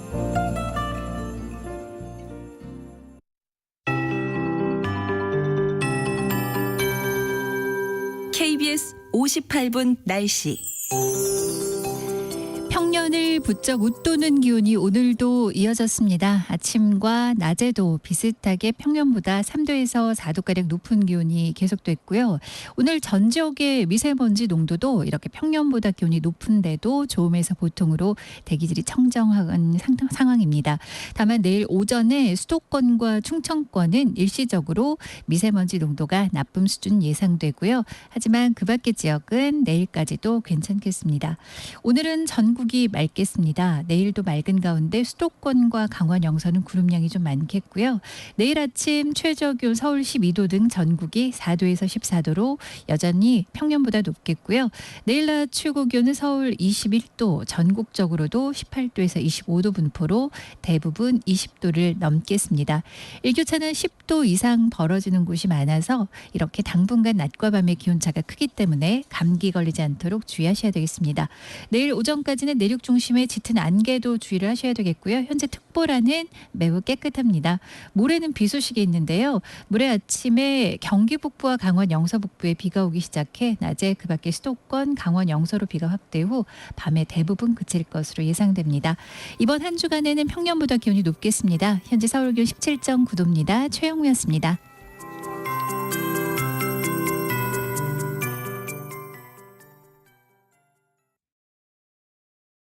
정성을 다하는 국민의 방송 KBS가 6시를 알려드립니다. AM 711kHz, FM 97.3MHz, KBS 1라디오입니다. HLKA.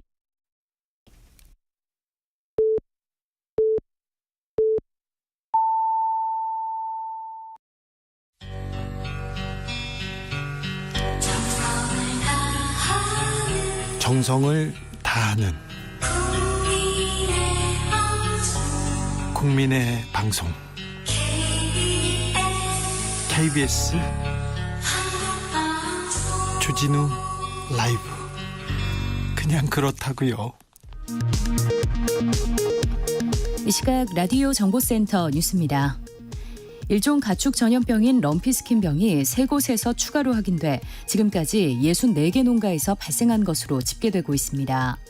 정부는 모레까지 전국 모든 지자체에 백신 공급을 완료할 계획입니다.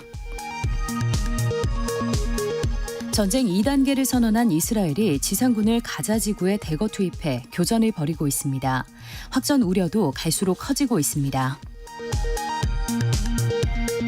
국민의힘 혁신위원회는 오늘 이준석 전 대표와 홍준표 대구시장 등의 징계를 해제하는 일괄 대사면을 당 지도부에 건의하기로 했습니다.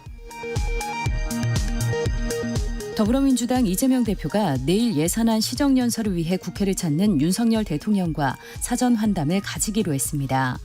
윤 대통령은 내일 오전 10시 국회 본회의장에서 정부의 시정연설을 합니다. 지금까지 라디오 정보센터 조진주였습니다. To the Batmobile. Wave of super energy. 주기자의 1분. 산산이 부서진 이름이여, 허공 중에 헤어진 이름이여. 얼마나 답답했을까, 얼마나 무서웠을까.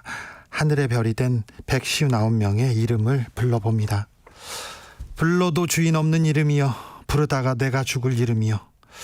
유가족의 손을 잡아주고 아픔을 보듬어주는 일이 그렇게 힘들었을까. 윤석열 대통령의 이름을 불러봅니다. 주기자 1분이었습니다.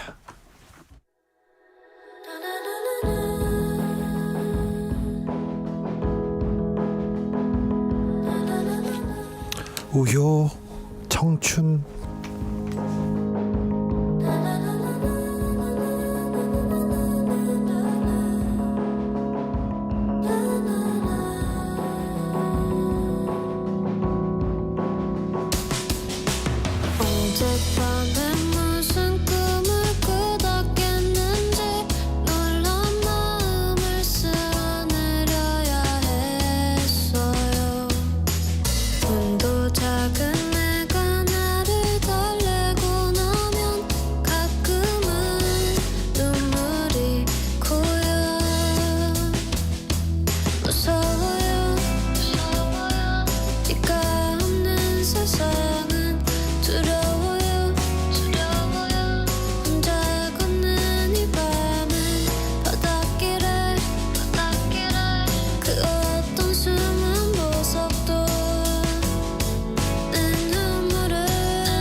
인터뷰. 훅 인터뷰 이어갑니다. 국민의힘 혁신이 대사면 얘기를 하고요.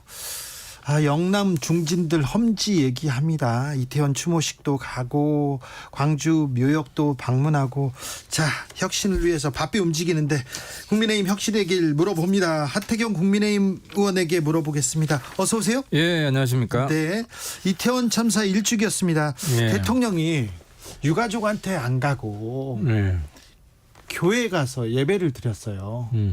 왜 그랬을까요? 그 저도 좀 아쉬웠고요. 네. 뭐 여러 가지 생각을 했겠죠. 네. 좀 뭐 야당이 주도한 면도 있고, 또 대통령이 가면 경호 때문에 네. 참석자들 굉장히 불편합니다. 뭐 다 들어오기도 어렵고. 네.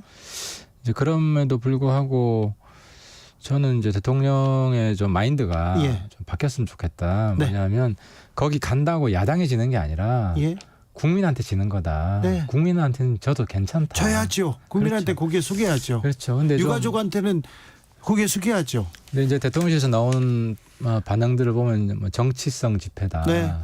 그러니까 야당 의식하는 거잖아요. 네. 오히려 갔으면은 야당을 더 곤혹스럽게 했을 것이다. 네. 국민한테 낮추는 모습을 보이면. 그렇죠. 그래서 그 점은 참 안타깝고, 어쨌든 대통령실에서도 이런 좀 약간 검사나 이런 관료 마인드랑 관료 마인드는 그 형식을 많이 따지잖아요. 그 내용 본질보다는 이제 좀 정치인들은 국민들의 마음, 그 본질을 먼저 찾고 그 의미를 부여하는 이런 훈련들이 좀 약한 것 같아요. 그래요? 아니, 변한다면서요. 반성한다면서요. 그런데 왜 반성하는 모습을 국민한테 보여주지 않을까요? 몇 가지, 자, 의원님이 생각하기에 몇 가지 어떤 점만 이렇게 바뀌면 변했다 이런 얘기 나올 거 아니에요. 그러니까 이제 지금 바뀐 모습에서 이제 현재까지 바뀐 게 뭐냐면, 이제 정부 정책 기조를 이념에서 민생으로 바꾸겠다. 그래서 뭐 오늘도 전세 사기범 끝까지 추적해서 잡아라. 그리고 사우디 중동 간 것도 경제 민생 실적, 그리고 뭐 자영업자 재난 지원금 환수 안 하겠다 뭐 등등 여러 가지 민생 정책들이 쏟아지고 있습니다. 그래서 정책은 이념이 아니라 민생으로 간다. 근데 이제 국민들이 더 중요하게 보는 거는 그런 정책 내용보다도 태도. 그렇지. 똑같이 나오네. 그래. 태도거든. 태도. 그렇죠. 자세. 그래서 이 국민을 먼저 생각하는 태도인가, 그런 자세인가, 그런 마인드인가, 이런 걸 먼저 보는데, 이제 그런 마인드를 습관화하는 게 필요합니다. 정치인은 습관화하는 걸 필요하고, 이제 그런 마인드를 좀 중시하지 않는 게 관료예요. 관료는 규정에 맞나, 법에 맞나, 이게 타당성이 있나, 이런 걸 이렇게 보잖아요. 접근하잖아요. 그래서 이런 국민을 항상 먼저 생각하는 마음, 이런 습관을 들이는 게 되게 중요하고, 그런 훈련을 하는 것 자체가 대통령으로서 바뀌어야 될 가장 중요한 것이다. 자, 근데요, 해운대 지역구지 않습니까? 지역구를 지역구입니다. 지금은 하태경 의원님, 저기 부산 엑스포 유치는 잘 되고 있습니까? 사우디하고 경쟁 국가잖아요. 그렇죠. 이번에 그 대통령께서도 경쟁 국가인데 가셨잖아요. 좀 자신감의 반영이라고 저는 보고요. 그래요? 뭐 밀릴 게 없으니까 당당하게 간 것이고, 원래 이제 초반전에는 우리가 상당히 불리했는데 사우디가 이제 물량 공세를 엄청 이미 했었고, 근데 지금은 굉장히 따라잡았고. 뭐 이제 결승전은 올라가는, 결승전 확실하고, 결승전에서 이제 많이 따라잡았네요. 결승전에서 뒤집을 수 있다, 이런 자신감이 강하게 있습니다. 내일 윤 대통령이 국회에 옵니다. 시정연설 전에 민주당 이재명 대표를 만날 것 같습니다. 내일 어떻게 예상하십니까? 그렇죠. 이제 이재명 대표 이제 공식적인 자리죠. 사전 환담이긴 하지만 공식적인 자리이고.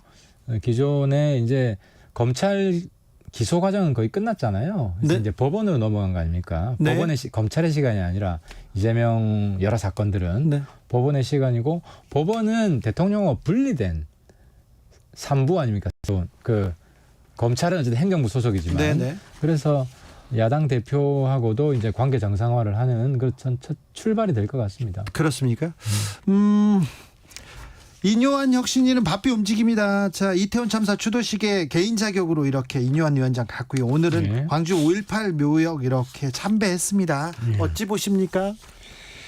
그렇죠. 뭐 광주 5.18 이뇨한 위원장 개인적으로는 굉장히 의미를 크게 부여합니다. 본인이 순천 사람이고 예? 호남 사람이기 때문에 그 우리 보수 정당에서 호남의 의미 네. 이런 걸 이제 찾아야 된다. 네. 지금 뭐 호남에서 보수는 아예 존재감이 없는데 그리고 이제 호남 민심을 더 얻어야 된다는 생각이 굉장히 강력하게 있고요.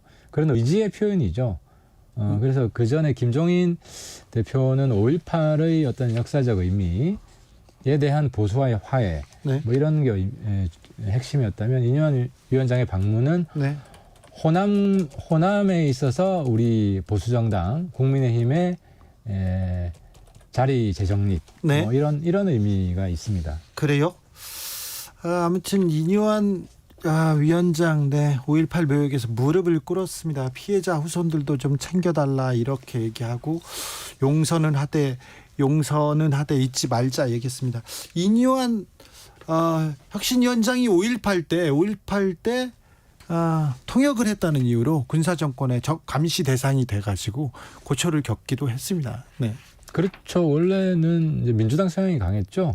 그렇습니까? 네, 민주당 성향이 강했다가 뭐 저도 한때 그랬고. 네. 그래서 그 이후에 이제 정치권으로 들어올 때는 이제 보수 네. 쪽으로 오셨지만 아무튼 본인의 정신 세계를 형성하는데 굉장히 중요한 사건이었죠. 네. 5.18은. 자, 그런데요. 당내 대사면 얘기하는데 이 네. 사면론이 안 먹히는 이유가 뭡니까? 이것도 똑같은데요. 이제 오늘 뭐 당에서도 그 사면 당사자인 홍준표, 네. 이준석 두 분한테 뭐 또 쓴소리를 했던데 네. 그건 부차적이다. 네. 국민들이 어떻게 받아들이는가가 중요하다. 저는 그 생각을 하고. 예. 그래서 이제 국민들 입장에서는 이게 이제 기존에 우리 당이 일종의 배제 정치를 했잖아요. 네. 이준석 제끼고 뭐 그 이후에 유승민 제끼고 뭐 네. 나경원, 안철수 등등 이제 이런 화합 정치를 하겠다는 거거든요. 네. 그 출발이고 그래서 당사자들의 반발은 부차적이고 네.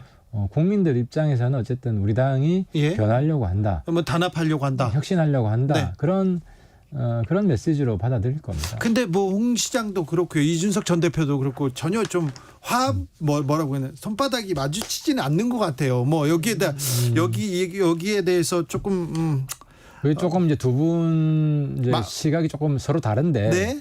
이제 이준석 대표는 이 자체가 잘못됐다기보다는 더 중요한 게 있는데 왜 덜 중요한 걸 먼저 하냐. 더 중요하고 더 절박한 게 있다. 그거는 크게 뭐 용사나 우리 당 관계라든지 그다음에 우리 당이 잘못한 거라든지 이런 반성부터 해야 된다. 이런 얘기를 하는 거고 이게 필요 없다는 건 아니에요. 예. 근데 이제 혁신 입장에서는 그게 더 어렵거든요. 그러니까 이준석 대표는 이런 거죠. 선중 후경, 예. 중요한 걸 먼저 하고 네. 가벼운 건 나중에 이렇게 풀어가야지. 예. 왜 가벼운 걸 먼저 하냐 이런 불만이고요. 예. 이제 혁신 입장에서는 선의훈안, 네. 쉬운 것부터 먼저 하고 네. 어려운 건 나중에 하겠다. 그래서 이준석 대표가 요구하는 여러 가지 이제 개선해야 될, 네. 개혁해야 될 이런 사항들은 혁신위가 순서대로 차근차근 아마 진행을 할 겁니다. 이거 혁신이 문제가 아니다. 당 문제가 아니라 윤 대통령이 바꿔야 된다. 이렇게 생각하시는 것 같아요. 자, 비공식적으로 윤 대통령이 만나자고 해도 안 만나겠다. 신뢰관계가 깨진 상태에서 대화 불가능하다. 이런 얘기를 이준석 전 대표는 하시는데. 만나기가 쉽지는 않겠죠. 근데 이제 어쨌든 일단 혁신위원장 만나고 싶어 해요. 그래요? 예. 이준석, 유승민 본인 입으로 다 얘기를 했는데, 네. 근데 이제 똑같은 거예요. 근본적으로 바뀌어야 만나지. 그냥 만나는 것 자체에 의미 부여를 저는 안 하겠다 이런 입장이고, 저도 같은 생각이고요. 그래서 그래요? 혁신위에서 뭐 대사면 하나로는 턱없이 부족하고, 네. 우리 정부, 대통령실 그리고 당의 좀 근본적인 변화의 메시지를 네. 차근차근 쌓고 나서 네. 이렇게 뭐 자연스럽게 만남이 이루어지지 않을까 생각이 됩니다. 부산 지역구를 내려놓고 험지로 가겠다 이렇게 가장 먼저 선언하신 분입니다. 자, 하태경 의원님, 혁신위에서 나온 영남 중진 의원들 험지론 이 메시지는 어떻게 들으셨어요? 그러니까 이제 영남 중진들이 대체로 이제 윤석열 정부의 핵심들이고 핵심 친윤들이죠. 네. 주로 거명되는 분들이. 그렇죠. 그래서 제가 특정인을 거명해서 이야기하면요, 좀 안 좋고 역효과 나고요. 예. 본인 자발적인 결단에 기초해야 되는데, 그래서 네. 제가 드리고 싶은 이야기는 어쨌든 이 정권을 만들어내신 분이고 예. 소위 친윤 핵심들이기 때문에 대통령을 위한 길이 뭔지를 진지하게 고민을 할 것이다. 네. 그리고 그런 결단을 할 것이라고 저는 생각을 합니다. 다만 시간이 좀 필요하다. 그래요. 그런데 아무튼 당내는 좀 술렁거리는 것 같아요. 예. 그 의원님들도 좀 기분이 나쁘신 것 같아요. 그러니까 이제 우리 고민의 중심을 우리 당이 낙동강에서 한강으로 옮겨와야 된다. 네. 한강 중심의 고민을 하셔야 되고 예. 낙동강스러운 좀 발언들은 우리 당에 도움이 안 된다. 네. 그러니까 이뇨한 위원장이 뭐 낙동강 하류 세력은 좀 뒤편으로 물러나라 그랬다고. 예. 거기에 대해서 막 불만을 토로하고 이거는 오히려 좀 혁신에 방해되는 목소리다 네. 생각입니다. 네. 그런데요. 자, 이뇨한 혁신위원장이 혁신위이지 않습니까? 예. 근데 조금 이따 공천관리위원회가 또 꾸려질 거죠. 예. 얼마 있다가 총선기획단도 인재영입위원회도 출범한다고 하는데 역할 부담이 조금 이게 제대로 돼가고 있습니까? 혁신위가 제일 중요하죠. 혁신위가요? 예, 그러니까 뭐 총선의 전략, 계획 이걸 혁신에서 하는 건 아니죠. 우리가 네. 어디로 변화의 방향이, 혁신의 방향이 어떻게 되는지 큰 줄기를 잡는 게 혁신이고 예. 인재영입은 또 뭐 인재영입에서 하는 거고요. 그래요? 그래서 혁신위가 어떻게 총론을 만들면 여기 아래에 각각 두 조직, 총선기획단, 인재영입이 이런 데서는 강론을 만드는 데죠. 그래요? 자, 민주당은 자 재보궐선거 이후에 민주당의 흐름은 어떻게 보고 계십니까?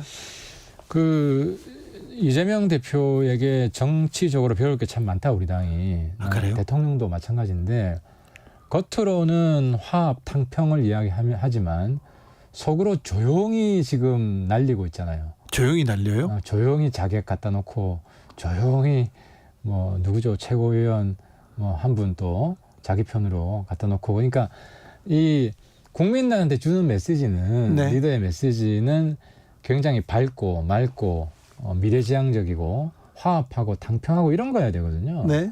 근데 속으로는 굉장히 격렬한 파워 투쟁이 내부에서 벌어지고 있는 거예요. 예. 그래서 윤 대통령이 정치적으로는 이재명 대표한테 좀 많이 배워야 된다. 그래요? 예. 네.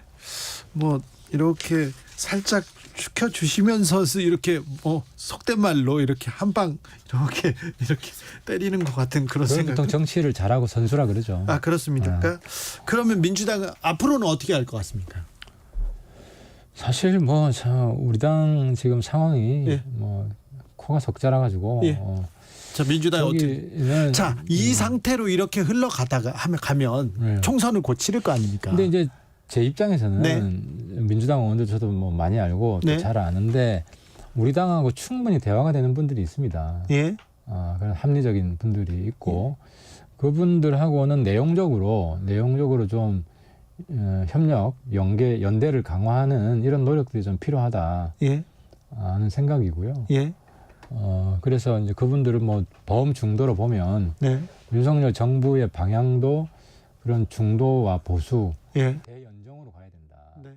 그래서 민주당이라고 다 배척할 게 아니라 대화가 되는 분들하고는 같이 손잡는 그런 노력을 좀 나름 좀 해야 된다. 대연정 이런 단어가 나오면 정계 개편 또 김한길 역할론 이런 게 계속 또 좀 꼬리에 꼬리를 뭅니다. 뭐 거기까지 진도가 나갈 수는 없고 예. 어쨌든 그런 물밑에 네.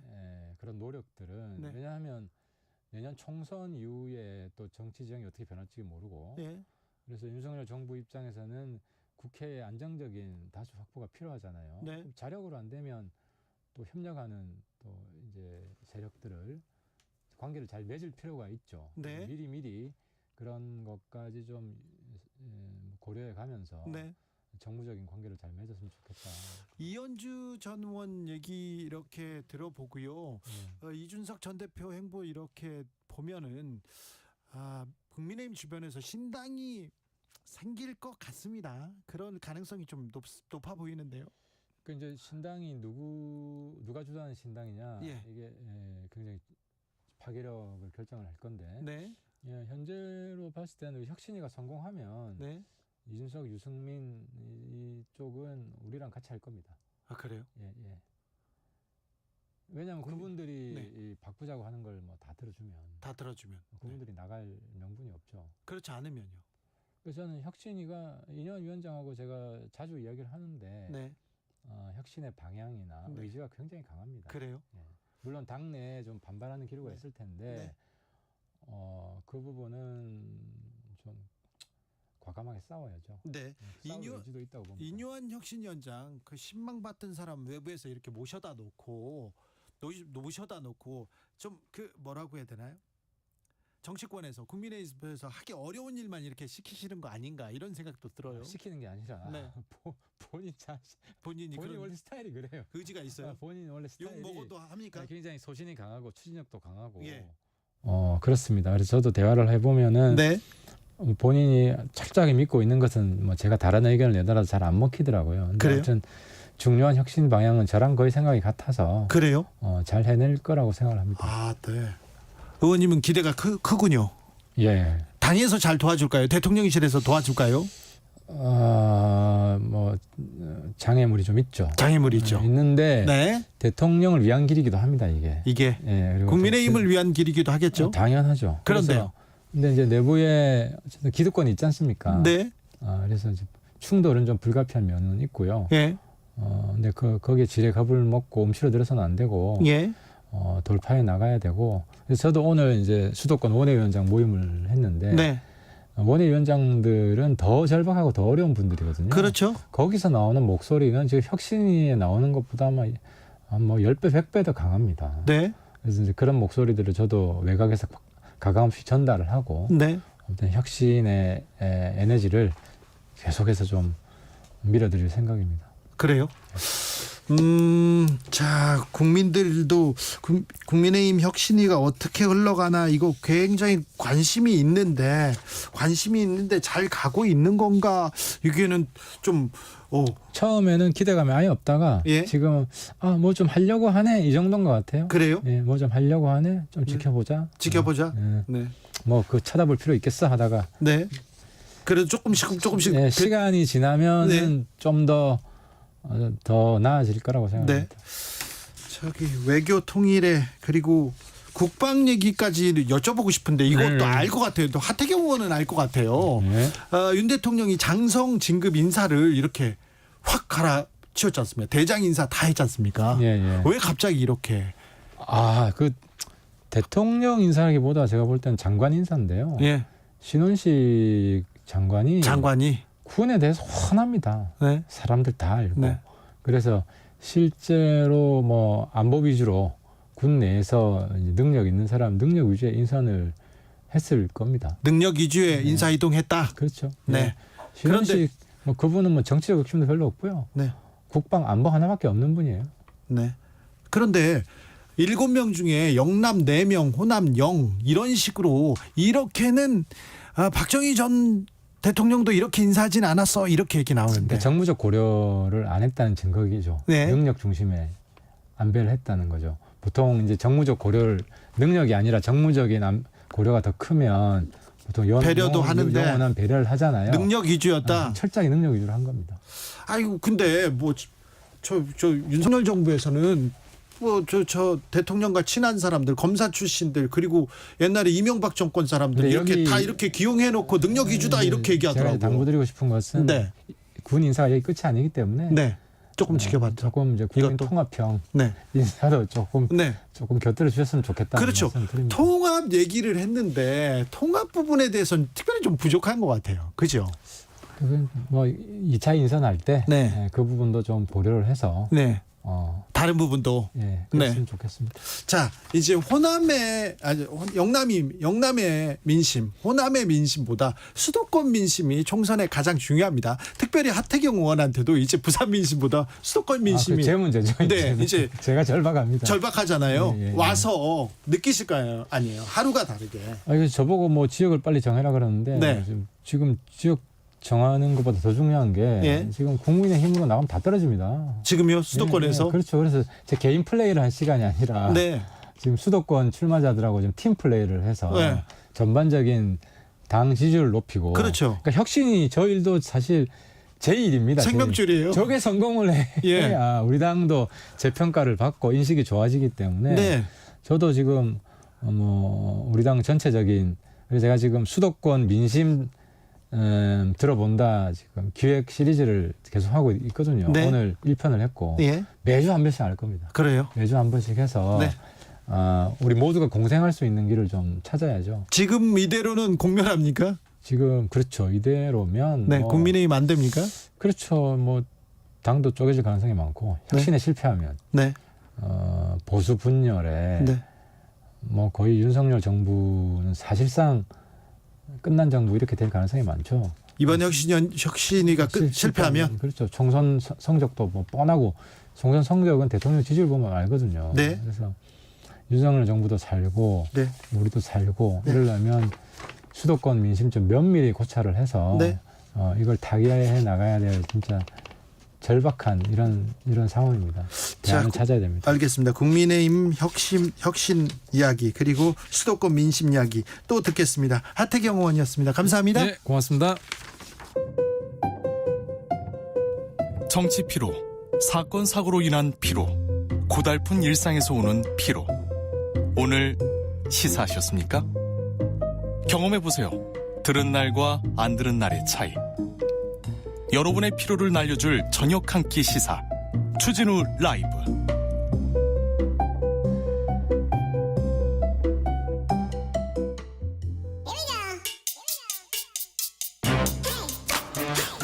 뉴스를 향한 진지한 고민 기자들의 수다.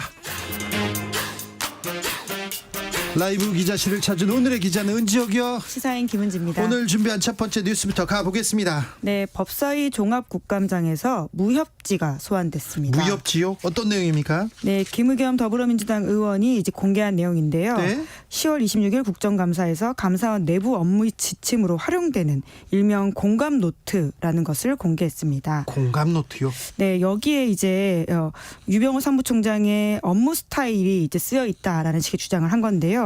해당 문건에는 이제 감사 기법에 관련해서 환영 마검, 폭풍 참마검, 혈우 마검, 단첩 마검. 이거 저 무협지에 나오는 거예요. 네, 이제 이런 식으로 감사를 해야 된다라는 식의 설명인 건데요. 네. 실제로 유병호 사무총장이 2006년부터 직원 훈련용으로 작성하고 있는 실전 매뉴얼이라고 합니다. 실전 매뉴얼이요? 네, 이제 뿐만 아니라 이제 유병호 사무총장이 감사관들에게 강조했다라고 하는 말이 있는데요. 네. 신용문 객잔 주방장처럼 감사하소 다다다다다 이렇게 이야기를 했다라고 해요. 신용문 객잔 이거 무협 영화인데 무술 영화? 네, 김의겸 의원이 좀 추가 설명을 했는데 30년 전에 나온 홍콩 무협 영화에 나오는 장면인데 신용문 객잔에서는 주방장이 칼을 쓰는 장면이 3번 나오는데 이제 사체를 훼손해서 만두를 만드는 장면인데 이렇게 감사하라는 뜻이냐라고 유병호 사무총장한테 질문을 했다라고 합니다. 유병호 사무총장은 뭐라고 합니까? 네, 이제 곡해했다라고 말을 하는데요. 이제 물론 관련된 내용이나 혹은 그 발언을 했다는 사실을 부인한 것은 아니고 이제 본인이 실제로 무협지를 3권이나 썼고 사마달 교통에 무협지를 썼다라고 이야기를 하면서 다만 이제 관련된 신용문 객잔 주방장 표현은 감사원 시스템이 민주적이라서 너무 느리고 이제 의견 듣다가 시의성 놓치는 게 많다 보니까 좀 빨리 하라는 강조의 취지였다 이렇게 해명을 하고 있고요. 뿐만 아니라 해당 이제 감사원 공감 노트는 3천 쪽이 넘는데 일부만 뽑아내서 곡해하고 있는 것이다라고 지적을 했습니다. 아무튼 뭐 무협지에 좀 조예가 있으신 분이군요. 네, 이제 그러다 보니까 유병호 사무총장은 이제 이게 감사원 내부 훈련용 자료인데 공무상 비밀에 해당하는 게 어떻게 나간 거냐라는 식의 지적을 했고요. 국민의힘에서도 김의겸 의원이 공무상 기밀 누설한 거 아니냐 이렇게 지적하기도 했습니다. 그런데 감사원 감사가 지금 법에 어긋난다. 공수처에서 조사하고 있잖아요. 공수처에서 유병호 사무총장 나와라 이렇게 소환 얘기하는데 지금 응하고 있습니까? 네, 이제 국정감사를 이유로 나가지 않은 상황이다 보니까 이제 국정감사 끝나면 나갈 거냐라는 식의 질문들이 이어졌거든요. 이에 대해서 이제 박범계 민주당 의원도 이제 소환부릉 2차례 있고 나서 합당한 사유가 있지 않으면 체포영장도 발부하게 돼 있다라는 식의 지적을 하기도 했었는데 이제 관련해서는 국민의힘에서 이제 오히려 야당이 감사원을 향해서 정치적인 공세를 하고 있는 것이 문제다라고 지적을 했고요. 유상범 의원 같은 경우에는 민주당도 관련된 의혹에 있어서 고발인 신분인데 그러면 국정감사 들어와서 이야기하면 안 되는 거 아니냐라는 식의 지적을 하기도 했습니다. 네. 참 감사원 윤석열 정부의 감사원 특별히 유병호 사무총장 뭐 정부의 뭐 재산 관련해서 소송도 하고 그다음에 공수처 소환 조사도 응하지 않고 참 감사 이외의 일로 조금 계속해서 뉴스를 만들고 있습니다. 예. 공직자로서는 그렇게 적절하다고 보기는 어려운데요.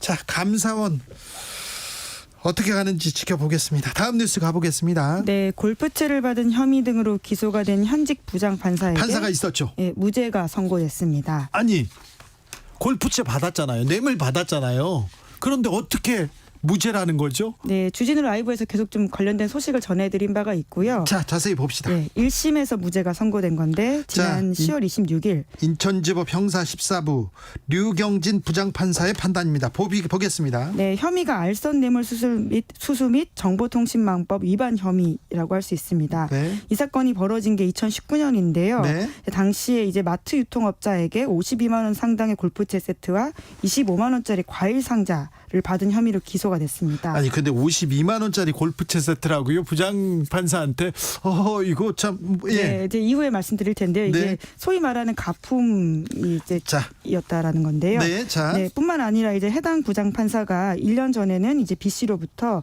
사기 사건 재판에서 선고하는 날 법정 구속이 될지 알아봐 달라라는 부탁을 받고 실제로 법원 사건 검색 시스템에 접속하기도 했었다라고 합니다. 네, 이 사람들 A 씨 부장판사하고 이 업자하고 계속 알고 지냈어요. 네, 그러니까 서로 주고받은 게 있다라고 의심할 수 있는 상황이다 보니까 네. 이제 공수처에 고발이 됐고 검찰에 이첩이 돼서 이 사건이 기소가 됐습니다. 아니 그런데요. 왜 무죄가 된 거죠? 네, 이제 1심 재판부 판단은 이러한데요. 네. 이제 B 씨가 장래 본인의 민영사상 사건과 관련해서 A 부장판사에게 막연한 기대를 갖고 있었을지는 모른다. 이렇게 인정을 하긴 했습니다. 큰 기대를 가지고 있었을 텐데 막연한 기대라고 그렇게 또 이렇게 막연한 이런 단어를 쓰시네요. 네, 이제 그럼에도 불구하고 이 B 씨가 알선 청탁의 의미로 골프채를 줬다거나 A 부장판사가 그런 의사로 골프채를 받았다고 보기에는 증거가 부족하다라고 판단했습니다. 아니 뇌물을 주고 뇌물을 받았는데 이게 기대 없었다. 그냥 친구니까 줬다. 이건 뇌물 아니다. 이런 얘기인가요? 실제로 두 사람이 10년 전 고향 친구를 통해서 소개받고 친구로 지내온 사실이 있다라고 밝혔다라고 하는데요. 아니 근데 뇌물을 받았는데 이건 또 막연하고 이거 뭐 대가를 바라고 준 게 아니라 그냥 줬다 이건가요? 네, 이제 범죄 그러니까 의도가 제대로 이제 증명되지 못했다라고 재판부는 판단하고 있는데 네. 뿐만 아니라 이제 그 시스템에서 접속한 건 사실이지 않습니까? 네. 이에 대해서도 이 시스템을 접속해서 문제가 되는 것이 법적으로 정확하게 증명되지 않았다라고 판단하고 있습니다. 아니 알려달라고 해서 법에 이 시스템에 들어가서 해가지고 알려줬을 거 아니에요. 네, 이제 그런데 그 자체를 금한다라고 하는 규정이 없기 때문에 법적으로 문제가 된다고 보기 어렵다라는 식의 지적을 했습니다. 아니 판사님의 의견에 판결에는 존중합니다만 기대가 없이 뇌물을 줍니까? 그리고 이 검색 시스템에 들어가서 알려줬잖아요. 그런데 알려줬는지 안 되는지 법적으로 이게 뭐 법령상 문제가 있는지 증거가 없다고요? 이게 조금 이해가 안 됩니다. 네, 판결은 존중합니다만 이건 좀 이해가 안 되는데 자. 이 판사 어떻게 됐어요? 그럼 무죄 받았습니까? 네, 징계는요? 네, 1심은 무죄 받았지만 아마 2심, 3심을 계속 다툴 것으로 보이긴 하는데요. 1심에서 네, 물론 이제 징계는 이미 받았습니다. 어떻게요? 2021년에 이제 감봉 3개월의 징계 부과금 100여만 원 처분을 받았는데 네. 이 징계 부과금이 왜 100여만 원이냐 하면요. 이제 법관징과법에 따르면 이제 받은 재산상의 이익의 5배 범위 안에서 책정을 할 수 있다라고 합니다. 네. 근데 그 골프채가 50만 원 정도로 감정이 됐다라고 하는데 애초에 알려지기로는 수천만 원이다라는 것이었거든요. 수천만 원짜리 고급 골프채예요. 그리고 그 골프채를 갖다 줬어요. 그런데 그런데 이제 감정 결과는 그것이 이제 가품이었다라고 하는 겁니다. 나중에 이게 가짜였어요. 이렇게 얘기해가지고 이 가격을 수천만 원에서 50만 원으로 떨어뜨린 거예요. 그러다 보니까 김영란법, 이제 소위 말하는 김영란법, 부정청탁 및 금품수수 금지법이 있지 않습니까? 사실 대가가 증명이 안 되더라도 공직자가 돈을 받으면 안 되죠. 실제적으로 이제 법을 피해 나갈 수 없는데요. 이것은 1회에 100만 원 넘어야 되는데 100만 원이 넘지 않다 보니까 이 혐의로도 이제 기소되지 못했습니다. 자, 다른 사례라고 보자고요. 다이아몬드, 주먹 많은 다이아몬드를 줬어. 이렇게 줘가지고 이거 몇십억짜리 뇌물이야 이렇게 생각했는데 나중에 검찰이나 경찰한테 수사하다 걸렸어요. 그거요. 그거 가짜예요. 그거 10만 원짜리예요. 이렇게 얘기하면 판사님 뭐라고 하실 거예요? 어떻게 하실 겁니까? 이건 무죄 주실 겁니까? 감정가가 그랬다라고 하는 건데요. 이 사건이 벌어지자 다시 돌려주기도 했다라고 하는 게 이 부장판사의 주장입니다. 류경진 부장판사님, 판결은 존중합니다만 이거 조금 이해는 안 됩니다. 마지막으로 만나볼 뉴스는요? 가자지구에서 숨진 언론인이 29명에 달한다고 합니다. 전쟁을 보다는 언론인도 계속 죽어 나가고 있습니다. 국제언론단체 언론인보호위원회가 밝힌 내용인데 이제 하마스와 이스라엘의 전쟁이 3주째 이어지고 있다 보니까 이 전쟁을 취재하는 저널리스트가 벌써 29명이나 숨졌다라는 거거든요. 숨진 기자들의 국적이 팔레스타인 24명으로 가장 많았고요. 이스라엘 4명, 레바논 1명이었습니다. 또 다친 사람도 8명이고 실종됐거나 이스라엘군에 구금된 사람도 9명이라고 하는데 아무래도 이제 안전 보장을 좀 요구하고 있는 상황인데 그것이 현장에서는 잘 지켜지지 않고 있다라고 합니다. 아무튼 가자 지구에 지상군이 들어갔어요. 들어간 상태에다가 지금 전기, 통신, 음식, 의약품 다 끊긴 상태여서 현재에 있는 그 기자들도 큰 위험에 처해 있습니다. 이 기자뿐만 아니라 민간인들 다 위험에 처했죠. 그런데 위험하다고 전쟁 터졌다고 또 언론인이 안 갈 수 없으니까 이런 상황은 계속 될 것 같습니다. 그러다 보니까 더 아마 사망자가 늘 수도 있다 이런 걱정이 나오고 있거든요. 전장이라도 가서 보도해야죠. 누군가는 가야죠. 이스라엘에선 뭐라고 합니까? 이스라엘 입장이 중요한데. 이제 언론인의 안정을 보장할 수 없다. 이제 알아서 스스로 조치해야 된다라는 취지의 입장을 냈다고 외신들이 전하고 있습니다. 가자지구 남부로 다 가라. 그렇지 않으면 다 스파이로 본다. 이렇게 얘기했어요. 그래가지고 기자들이고 뭐고 민간인이고 보호할 생각이 별로 없다. 이런 의지로 보여요. 오히려 이제 하마스가 고의로 언론인과 민간인 지역 근처로 군사작전 하고 있다라는 식의 주장도 일각에서 펼치고 있다고 하는데 물론 이에 대해서 하마스는 입장을 밝히지는 않고 있다고 합니다. 가자 지구에서 좀 민간인의 피해 줄여야 되는데 그리고 또 특별히 어린아이들은 전쟁 테러하고 아무런 상관이 없지 않습니까? 그냥 피해자들인데 그냥 희생자들인데 계속 어린이들의 피해는 커져가고 있습니다. 3주간 숨진 아이들이 3,000명이 넘는다고 하는데요. 3,000명이나요? 세이브 더 칠드런 발표에 따르면 최소 3,324명이라고 합니다. 이것이 얼마나 많은 숫자이냐면 지난 3년 동안 세계 20여 개국에서 분쟁이 있었는데 그 지역에서 숨진 아이들 수보다 많다라고 하거든요. 아주 심각한 상황이라고 볼 수 있는데 세이브 더 칠드런에서는 이제 휴전만이 어린이의 안전을 보장할 수 있는 유일한 방법이다라고 이야기하고 있는데 계속해서 이제 어린이 사망자도 늘어날 수밖에 없는 상황이다 보니까 더욱더 안타까움을 좀 자아내고 있습니다. 지금까지 어린이 다 포함해서 이제 8천여 명이 넘는 사망자가 나왔다라고 하거든요. 또 실종자도 계속 늘어나고 있기 때문에 지금 하루에 1,000명씩 사상자가 늘고 있다 이런 보도도 나오고 있어요. 그런데 이 피해자들 중에 어린이 비중이 매우 높아요. 그래서 걱정입니다. 심지어 아직 잔해 속에 깔려 있거나 병원에 입원하지 않고 매장된 사람, 병원에 사망 기록이 없는 사람들까지도 있어서요. 실제 사망자 수는 아마 더 많을 것으로 보입니다. 가자 지구의 평화를 빌겠습니다. 어린이들 그리고 민간인의 피해는 줄여야 되는데 없어야 되는데 오늘도 좀 기도해 보겠습니다. 기자들의 수다 시사인 김은지 기자 함께했습니다. 감사합니다. 고맙습니다. 교통정보센터 다녀올게요. 공인혜 씨. 이 시각 교통정보입니다. 날이 저물면서 퇴근 정체도 길어지고 있고요. 지난 주말부터 이어진 귀경 차량들로 붐비는 곳도 있습니다. 경부고속도로 서울 쪽은 비룡 분기점과 입장에서 남사 쪽으로 모두 20km 구간 어렵고 이후 수원 일대 통과가 더딥니다. 또 서울 요금소부터도 다시 속도 줄이고요. 경인고속도로 서울 쪽은 서인천 3차로에서 사고가 나 부평 쪽 이동 더 어려워졌습니다. 더 가선 부천에서 신월 사이로 정체가 되고 있습니다. 또 수도권 제일순환선 퇴근 정체에 사고 여파가 더해지면서 개항에서 노지 분기점 쪽으로 정체가 되고요. 이전으론 판교에서 청계터널, 3분에서 수리터널, 다시 안현 분기점부터 송내까지는 17km 구간 밀려 지납니다. 또 영동고속도로 인천 방향 이천 부근 4차로와 갓길에선 고장난 승합차 처리 중이라 혼잡하고요. 이후 덕평에서 양지터널 사이와 용인을 중심으로 가장 어렵습니다. KBS 교통정보센터였습니다.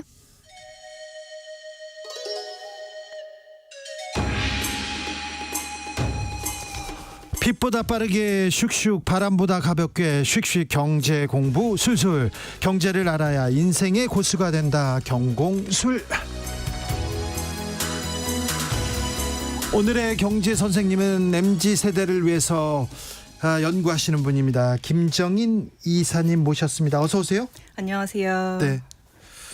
경제생활 미디어 어피티, 여기가 뭐 하는 데입니까? 뉴스레터 보내고 있습니다. 매일 아침. 예. 네. 자, MZ세대를 위해서 네. 경제 관련돼서 예. 자, 그럼 물어볼게요. 청년들을 위해서 요즘 정부에서 경제정책 여러 내고 있잖아요. 네네네. 어떤 것들이 있습니까? 일단 2022년 시작된 맞춤형 자산형성 3대 패키지 좀 가장 최근 정책으로 소개를 드릴 수 있겠고요. 예. 이게 뭐냐 하면은 청년 내일저축 계좌 네. 그리고 청년 도약 계좌. 이전 정부에서는 청년 희망 적금으로 오래 해가지고 좀 더 익숙하신 분이 많으실 거예요. 네. 요거 하고요. 이제 청년형 소득공제 장기 펀드가 있습니다. 네. 그밖에 이제 중소기업 청년 고용 촉진, 자산 형성 동시 촉진하기 위해서 내일 네. 채용 공제가 또 하나 유명하고요. 자, 근데 이 공제들은 좀 폐지 얘기가 나오고 있어요. 네. 또 이제 청년 우대형 주택 청약 저축도 있고. 근데 이게 그래요? 다 많네요. 네네 많기는 한데 대체로 이제 우대금리 혜택, 비과세, 뭐 정부에서 일정 부분 납입금을 지원한다. 네. 요걸로 사실 공통점이 있죠. 네. 저 청년 때는 사실 뭐 연애 말고는 관심이 없었는데 요즘은 경제 정책 이게 그 부동산 투자 이런 도 주식 투자 관심 많아요. 자, 정부에서 여러 청년 정책 이렇게 내놨는데 좀 어떻게 보십니까? 좀 실효성이 있습니까? 근데 사실 이게 결국에는 청년의 현실에 대한 질문이거든요. 네. 근데 이제 관련해서는 단답형으로 말씀드리기가 좀 상당히 어려워요. 왜냐하면 최근 몇 년간의 청년이 좀 아젠다가 되고 있기는 하지만 청년 어디까지나 나이 분류잖아요. 네. 근데 청년별로 사정이 다 다르기 때문에 그렇죠. 물론 연령대가 올라갈수록 자산 축적 효과는 있는데요. 네. 근데 지금 우리나라 현실에서는 모든 청년이라고 뭐 자산이 적은 것도 아니고 이제 중장년이라고 무조건 자산이 많은 거는 아니라서 장관 청문회 때 보니까 자식들 돈 많이 있더라고요. 아니, 그 아들 딸들입니다. 네. 예. 근데 이제 어쨌든 만약에 이제 청년의 자산 형성 정책 대상이 이제 네. 조금 좁혀가지고 네. 지원 대상이 좀 지원 없이는 자산 형성이나 뭐 축적 경로에서 좀 나이가 들어도 궤도에 오르기가 어렵다 이런 분들을 대상으로 한다고 하면은 네. 아쉬운 점이 조금 있기는 합니다. 그런데요, 희망 적금, 청년 희망 적금 연 9% 준다. 금리 파격적이다 이렇게 얘기했는데 네네. 지금은 청년 절망 적금으로 이름이 바뀌게 생겼다고 해지하는 사람이 많다고 하는데 이유가 뭡니까? 사실 이제 뭐든 하는 게 안 하는 것보다 낫기 때문에 제가 절망이라는 단어는 조금 과한 듯하고요. 예. 다만 이제 높은 해지율이 있잖아요. 네. 이거는 상품 자체 업그레이드가 좀 필요하다라는 그렇죠. 신호라고 9% 생각을 금리면 합니다. 괜찮은 혜택인데 왜 네. 이렇게 해지하는 사람이 많아요? 일단 만기가 길어서 그렇습니다. 이제 긴 만기 상품은 유동성을 묶어두거든요. 이제 문제는 이런 상품이 필요한 청년일수록 실직 가능성과 이직 가능성이 높고 또 그 사이를 버틸 수 있는 현금이 부족한 이제 개인적인 사정이 있고요. 네. 두 번째로는 대외 환경이 있는데 이게 2022년 2월에 출시가 됐어요. 그러니까 예. 좀 확대가 됐어요. 네. 그때는 우리나라 기준금리가 아직 1.25%일 때고 미국 기준금리는 이제 0.15%일 때인데 지금 엄청 올랐잖아요. 예, 그래서 이제 9% 금리가 돈 없는 어려움을 굳이 참아가면서까지 네. 이렇게 하기에는 좀 그렇게까지 파격으로 느껴지지는 않는 금리다. 이렇게 금리가 말씀드릴 수 있습니다. 올라서 이제 그게 큰 메리트가 아니군요. 예. 그런데 청년 희망 적금, 청년 도약 계좌는 뭡니까? 이제 청년 도약 계좌는 매달 70만 원 한도 5년 납입으로 이제 최대 5천만 원 모을 수 있다 이렇게 홍보가 되고 있는 상품입니다. 네. 네. 그래서 모든 예적금의 장점은 좀 돈을 낭비하지 않도록 묶어주는 거고 이자를 주는 거잖아요. 근데 반대로 말해서 이제 단점도 역시 돈을 그만큼 이제 다른 데 투자하지 못하도록 묶어놓는 거라 어떻게 보면 기회 비용이거든요. 정책금융 상품이라고 해서 여기서 장단점이 크게 벗어나지는 않아요. 이제 예적금이 그 외에 더 좋은 부분이 있다. 그러면 이자를 좀 더 주는 거일 텐데 낸 돈보다 좀 많이 받는 거죠. 근데 현재 청년도약 계좌는 이게 좀 불확실하다는 문제가 좀 있기는 합니다. 낸 돈보다 더 많이 받으려면 정부 기여금 커야 되고 금리가 높아야 하는데 지금 정부 기여분이 그렇게 크지가 않거든요. 의사결정에 큰 영향 미칠 만한 금액은 아닙니다. 자, 그래서요. 전문가니까 물어볼게요. 솔직히 다른 질문 접고요. 자, 정부의 구상들, 계획들이 네네. 청년들한테 조금 도움을 줍니까? 호응을 이끌어낼 수 있습니까? 아까 말씀드렸듯이 사실 뭐든지 해가지고 끝을 보면요 안 하는 것보다 나아요. 그냥 이제 정부가 이렇게 이런 몇 가지 청년들을 위해서 제도를 준비했어요. 하면 좋다. 정부 두 글자를 빼고 봐도 그냥 강제 저축이라고 생각을 하고 할 수 있으면 도움이 되죠. 네. 그런데 이제 정부 두 글자를 붙여봤을 때 특별히 플러스 알파가 있냐라고 한다면은 그게 약간 불확실해진 면이 있다 이 정도입니다. 네, 자 그런 정책들은 보고요. 사실은 청년들 좀 힘들어요. 취업난 어렵고요. 고금리 고물가 저성장 시대에 취업의 문은 계속 이렇게 좁아지고 있는데요. 지금 청년 정책들, 경제 정책 이거 좀 잘 나오고 있습니까? 뭐 좀 전반적으로 봤을 때? 이 부분은 사실 좀 개인적인 의견이 될 듯 싶은데요. 예? 그러니까 청년 경제 정책들이 몇 년 전부터 좀 쏟아지고 있기는 해요. 네. 근데 맨 처음에 말씀드렸듯이 이게 일반 저축 상품하고 크게 다르냐 하면 결국에는 예적금이라서 네. 그게 이제 돈의 액수의 차이가 있고 이게 불확실한 상황에서는 약간 이제 공통적으로 불확실한 점 어려움이 있다 이렇게 말씀을 드리고 싶고요. 이제 그 청년 경제 정책이 쏟아지는 이유는 사실 단순하게 금융 지원을 해주기 위해서는 아니잖아요. 그래서 보통 이제 생애 주기에서 20대 후반, 30대 중반 사이에 사회 전반에 걸쳐서 뭔가 좀 이뤄야 되는데 약간 힘들 것 같으니까 디딤돌을 좀 놓아주고자 하는 거 아닐까 해요. 예? 물론 지원이 없는 것보다 있는 게 낫지만 이제 그냥 이제 계속 얘기가 되는 게 얼마 준다, 뭐 얼마 모을 수 있다더라 이게 좀 단기적이기는 한데 네. 그런데 장기적으로는 얼마 준다더라, 얼마 모을 수 있다더라 얘기하는데 조건이 까다로워서 아유 가봤더니 우리는 안 된대요. 그런 사람들이 많더라고요. 네. 맞습니다. 아무래도 이제 좀 세금으로 지원을 하다 보니까 이제 소득 기준이나 아니면 그런 걸 좀 까다롭게 하는 부분이 있는데 이제 조금 완화해야 된다 이런 목소리도 있고 아니다. 그래 정말 도와줄 필요 있는 사람만 도와줘야 된다 이런 목소리도 있고 양당 간의 균형을 좀 잡아야 될 필요는 있을 것 같습니다. 네. 저 전세 사기 관련된 대책은 청년 정책은 잘 나왔습니까? 좀 어떤 정책들이 있습니까? 전세 사기 관련해서 이제 허그에서 보증 상품이 하나 나왔는데요. 네. 그 보증 상품이라는 게 전세 사기가 하도 늘어나니까 보면은 그 피해를 입으신 분들이 보통 이제 청년들이나 아니면 신혼부부예요. 좀 절박하신 분한테 이제 노리는데 이게 보증보험을 들면은 어쨌든 정부에서 먼저 허그에서 먼저 주는 거죠. 네. 근데 이거는 약간 응급 조치잖아요. 그래서 집주인에 대한 책임을 물어보는 정책은 아니거든요. 네. 그래서 보면은 인터넷에 좀 꿀팁이 돌아요. 네. 이제 소송전으로 가거나 내용 증명 보내거나 이런 식으로 가르쳐준 대로 하면은 이제 갈 데가 있는 집주인이 필승을 하고 갈 데가 없는 사람들은 좀 필패를 한다. 그러니까 소송하지 말고 그냥 등기를 쳐가지고 등기를 친 다음에 집을 빼버려라. 뭐 그러면은 이제 된다 이런 꿀팁 같은 게 이제 인터넷에서 돌거든요. 이거 청년들이 이거 인터넷에서 이렇게 공부해야 됩니까? 이거 정부가 이런 좀 대책 내주면 안 됩니까? 상황이 그래요? 네. 질문이 들어왔어요. 정부가 청년 희망적금 만기 환급금으로 청년 도약계좌 갈아탈 수 있도록 일시 납입을 허용하겠다는 구상을 내놓았습니다. 이거는 어떤 내용입니까? 이렇게 물어보는 질문이 왔습니다. 네네. 그러니까 이번에 이제 청년 희망적금 가입하셨던 분 중에서 일부에게 메리트가 있는 정책이죠. 이제 만기 환급금 받으셔가지고 일시납을 하시면 이제 만기 환급금만큼의 가입 기간이 인정이 됩니다. 이제 예를 들어서 희망적금 만기 환급금이 1,260만 원이라고 하면은 이게 청년도약 계좌에 넣으면 월 70만 원씩 18개월간 납입한 거거든요. 그 네. 정도 금액인데 그걸 그대로 쳐주고요. 이제 60개월 만기에서 18개월 제하고 남은 42개월 동안만 더 부으면은 네. 이제 그만큼 인정해주고 이자 더 주겠다 이런 내용입니다. 그래요? 네. 네, 저는 무슨 말인지 잘 몰라도 여러분께서는 잘 알고 계시죠? 청년들은 다 알아듣고 있을 겁니다. 자, 청년 내일 채용 공제. 네네. 이거 폐지 수순을 밟고 있습니까? 네, 그렇습니다. 이거 중소기업 다니는 청년들 위해서 만드는 거 아닙니까? 네. 그런데 이거 중소기업 다니는 청년 정책이 없어지면 안 되잖아요. 이유가 뭡니까? 아무래도 좀 예산에 가감이 좀 직접적인 이유라고 이제 기사가 많이 났더라고요. 네. 예, 근데 이게 정부 입장은 아무래도 청년 지원 정책이 많다 보니까 중복되는 부분은 좀 정리를 해야겠다 이런 얘기가 많았던 걸로 저는 기억을 하고 있거든요. 네. 근데 이제 조금 이제 그 뉴스레터 MZ 세대에 보내는 입장에서 조금 아쉬운 점은 이제 정리를 이렇게 해야 한다면 좀 뭐는 남기고 뭐는 좀 그 정리를 하면 좋을지 정책 수혜자 입장을 한번 좀 조사하는 절차가 좀 있었으면 어땠을까 싶어요.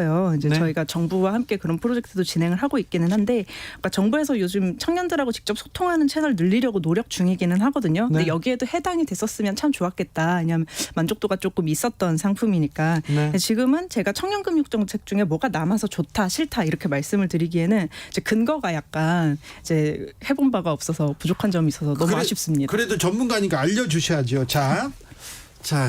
전문가니까요. 청년 경제 정책 많이 보셨는데, 네. 자, 이 정책은 좋다. 자, 청년들 이 정책은 조금 집중적으로 노력해봐라. 이런 정책이 있을 것 같은데 추천하고 싶은 경제 정책 알려주세요. 이제 딱 청년만을 대상으로 한 건 아니고 저는 개인적으로 좀 모두에게, 그러니까 사회 초년생에게 좋은 정책 아니면 이제 노동시장 전체에 좋은 정책은 잘 들어야죠. 네, 저도 들어야죠. 네. 자, 이제 그 청년들에게도 좋다고 생각을 하기 때문에 네. 이제 10월에 네. 고용노동부에서 좀 발표를 했던 거를 보면은 네. 이제 요새 미스매치, 뭐 비닐자리 이런 얘기 많잖아요. 그러니까 기업은 이런 사람을, 기업도 사람을 원하고 네. 사람도 기업을 원하는데 네. 잘 안 맞아. 네. 있는지도 몰라. 네. 이런 게 있는데 이전에는 좀 일괄적으로 내리꽂는다라는 비판이 많았었어요. 예. 근데 10월에 발표를 한 거를 보면 세부 자료가 저는 좀 잘 돼 있다고 느꼈는데 약간 지방자치단체하고 지역 맞춤형으로 좀 진행을 하려고 하더라고요. 채용을요? 예, 채용도 그 기업들도 그렇고 네. 이제 뭐 기숙사가 없어가지고 사람들이 이탈하는 데는 기숙사를 지어주겠다. 예. 약간 아무래도 뭐 이주 노동자를 쓸 수밖에 없는 지역은 이주 노동자 쪽을 좀 강화해주겠다. 네. 아니면 이제 고령화가 좀 많이 된 지역은 또 그거에 맞춰서 해주겠다. 네. 이게 나왔는데 세부 자료가 좀 좋았던 것 같아서 사장님도 보셨으면 좋겠고 네. 청년들도 보셨으면 좋겠고. 자, 네. 구직을 원하는 청년들, 구직을 원하는 장년들도 있어요. 네. 저기 뭐 다음 달에 저도 구해야 될지 몰라요. 자, 그런 사람들한테는 어떤 정책, 어떤 점 이렇게 추천합니까? 아, 중장년이요? 네, 아니 청년, 중장년 다. 네, 다. 네. 이걸로 준비했었는데요. 네. 이 미스매치 이거 이 사업으로 그거 말고 이제 준비를 했었는데요. 저도 급해서 예. 자, 청년, 중장년 다 이렇게 구직을 원하는 사람들은 뭘 이렇게 주목해야 됩니까? 아, 이게 정부 정책, 구직과 정부 정책이 사실 이제 직접적으로 연결이 되는지는 저는 조금 모르겠어요. 그래요? 근데 다만 이제 실효성이 여러분 좀 떨어지네. 네. 그 지자체, 그러니까 이게 약간 정책들이 중앙부처에서 하는 게 있고 네. 지방자치단체에서 하는 게 있는데 네. 아무래도 중앙정부가 조금 더 큼직큼직한 걸 할 수 있기는 하지만 네. 나한테 진짜 좀 맞춤형이다 이런 것들은 지방자치단체가 하는 게 더 많거든요. 네. 근데 그 약간 이제 이 생각을 하셔야 되는 게 맞춤형을 갖고 싶다라고 하면 그만큼 내가 좀 내 정보를 줘야 되는 부분도 있는 거예요. 그래서 그 부분을 피해가지고 잘 하시려면 좀 적극적으로 찾아다니셔야 되는데 자기가 사시는 곳에 지방자치단체 홈페이지를 좀 많이 들어가 보시거나 지자체 홈페이지 가봐라. 네네네. 거기에 일자리가 숨어 있다. 네, 뭐 방법이 숨어 있다. 일자리라기보다는 구직을 좀 지원해주는 정책이 좀 많이 숨어 있거든요. 네. 그래서 이게 그 주는 거에 비해서 뭐 주는 게 뭐 많다 적다 이거보다는 주는 거에 비해서 항상 신청률이 저조해서 네. 일단 지원하면은 무조건 거의 된다 이렇게 보시면 되거든요. 예, 네. 알겠어요. 지자체 홈페이지를 잘 집중 공략해 보랍니다. 거기에 또 보석이 숨어 있을지도 몰라요. 저도 열어보겠습니다. 자, 그런데 얼마 전에 뉴스 봤는데 3년 이상 취업 안 하고 집에서 그냥 시간만 보낸다, 취업을 위해서 노력 안 한다, 그런 청년 니트족이 8만 명에 달한다, 이런 보도 봤는데 실제는 더 많을 거예요. 네. 많이 있을 건데 오늘 고용부가 구직 촉진수당 월 소득 50만 원 넘어도 받는다 이렇게 개정안 발표했습니다. 이거 지금 발표된 내용인데 구직자한테 좀 도움이 되겠습니까?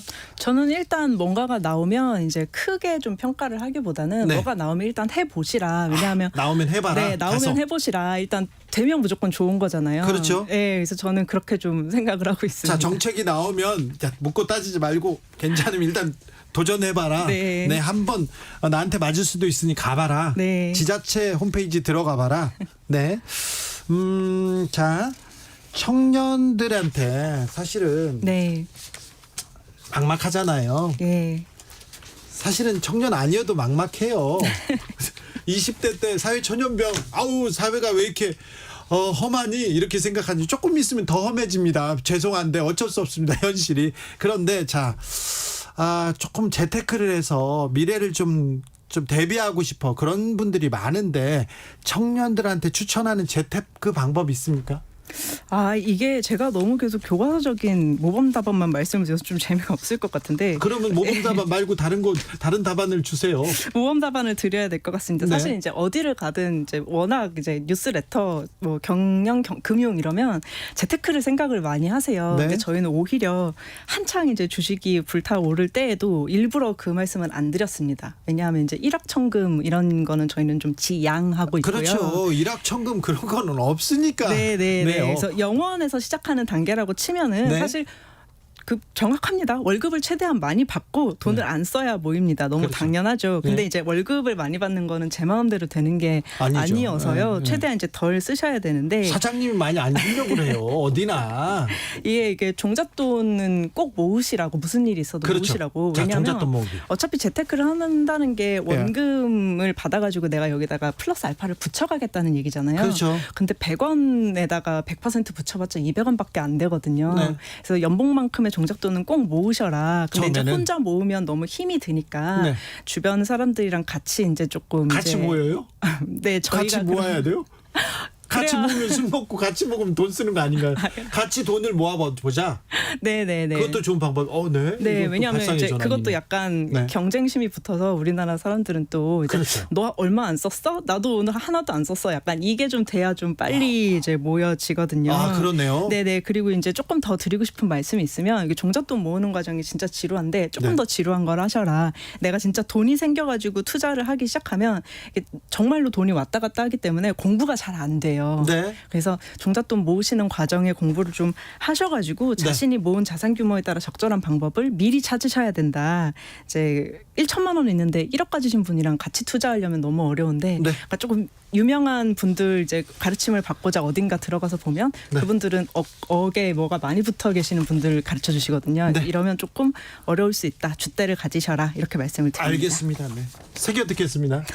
일단은 적게 쓰고 목돈을 좀 만들어 보려고 노력하겠습니다. 네, 잘 들었습니다.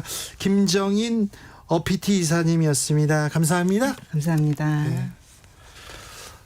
오늘 일부에서 노영희 변호사가 이뇨한 혁신위원장이 5.18 관련 발언으로 논란이 된 적이 있다 이렇게 말씀했는데요. 이 위원장은 5.18 관련돼서 유공자 오히려 또 좀 감시받은 그런 인물이고요. 문제가 된 발언은 하지 않았습니다. 다만 1호 혁신안에 5.18 망언 등으로 징계를 받은 김재원 전 최고위원에 대한 사면 적절하느냐 이런 비판이 일고 있는 건 사실입니다. 근데 이뇨한 위원장은 반성한다는 메시지 여러 차례 낸 것으로 알고 있다고 대답했습니다. 자, 주진우 라이브는 여기서 마칠게요. 저는 내일 오후 5시 5분에 돌아오겠습니다. 주진우였습니다. 사업장 폐기물 처리 올바른 방법으로 하고 계신가요?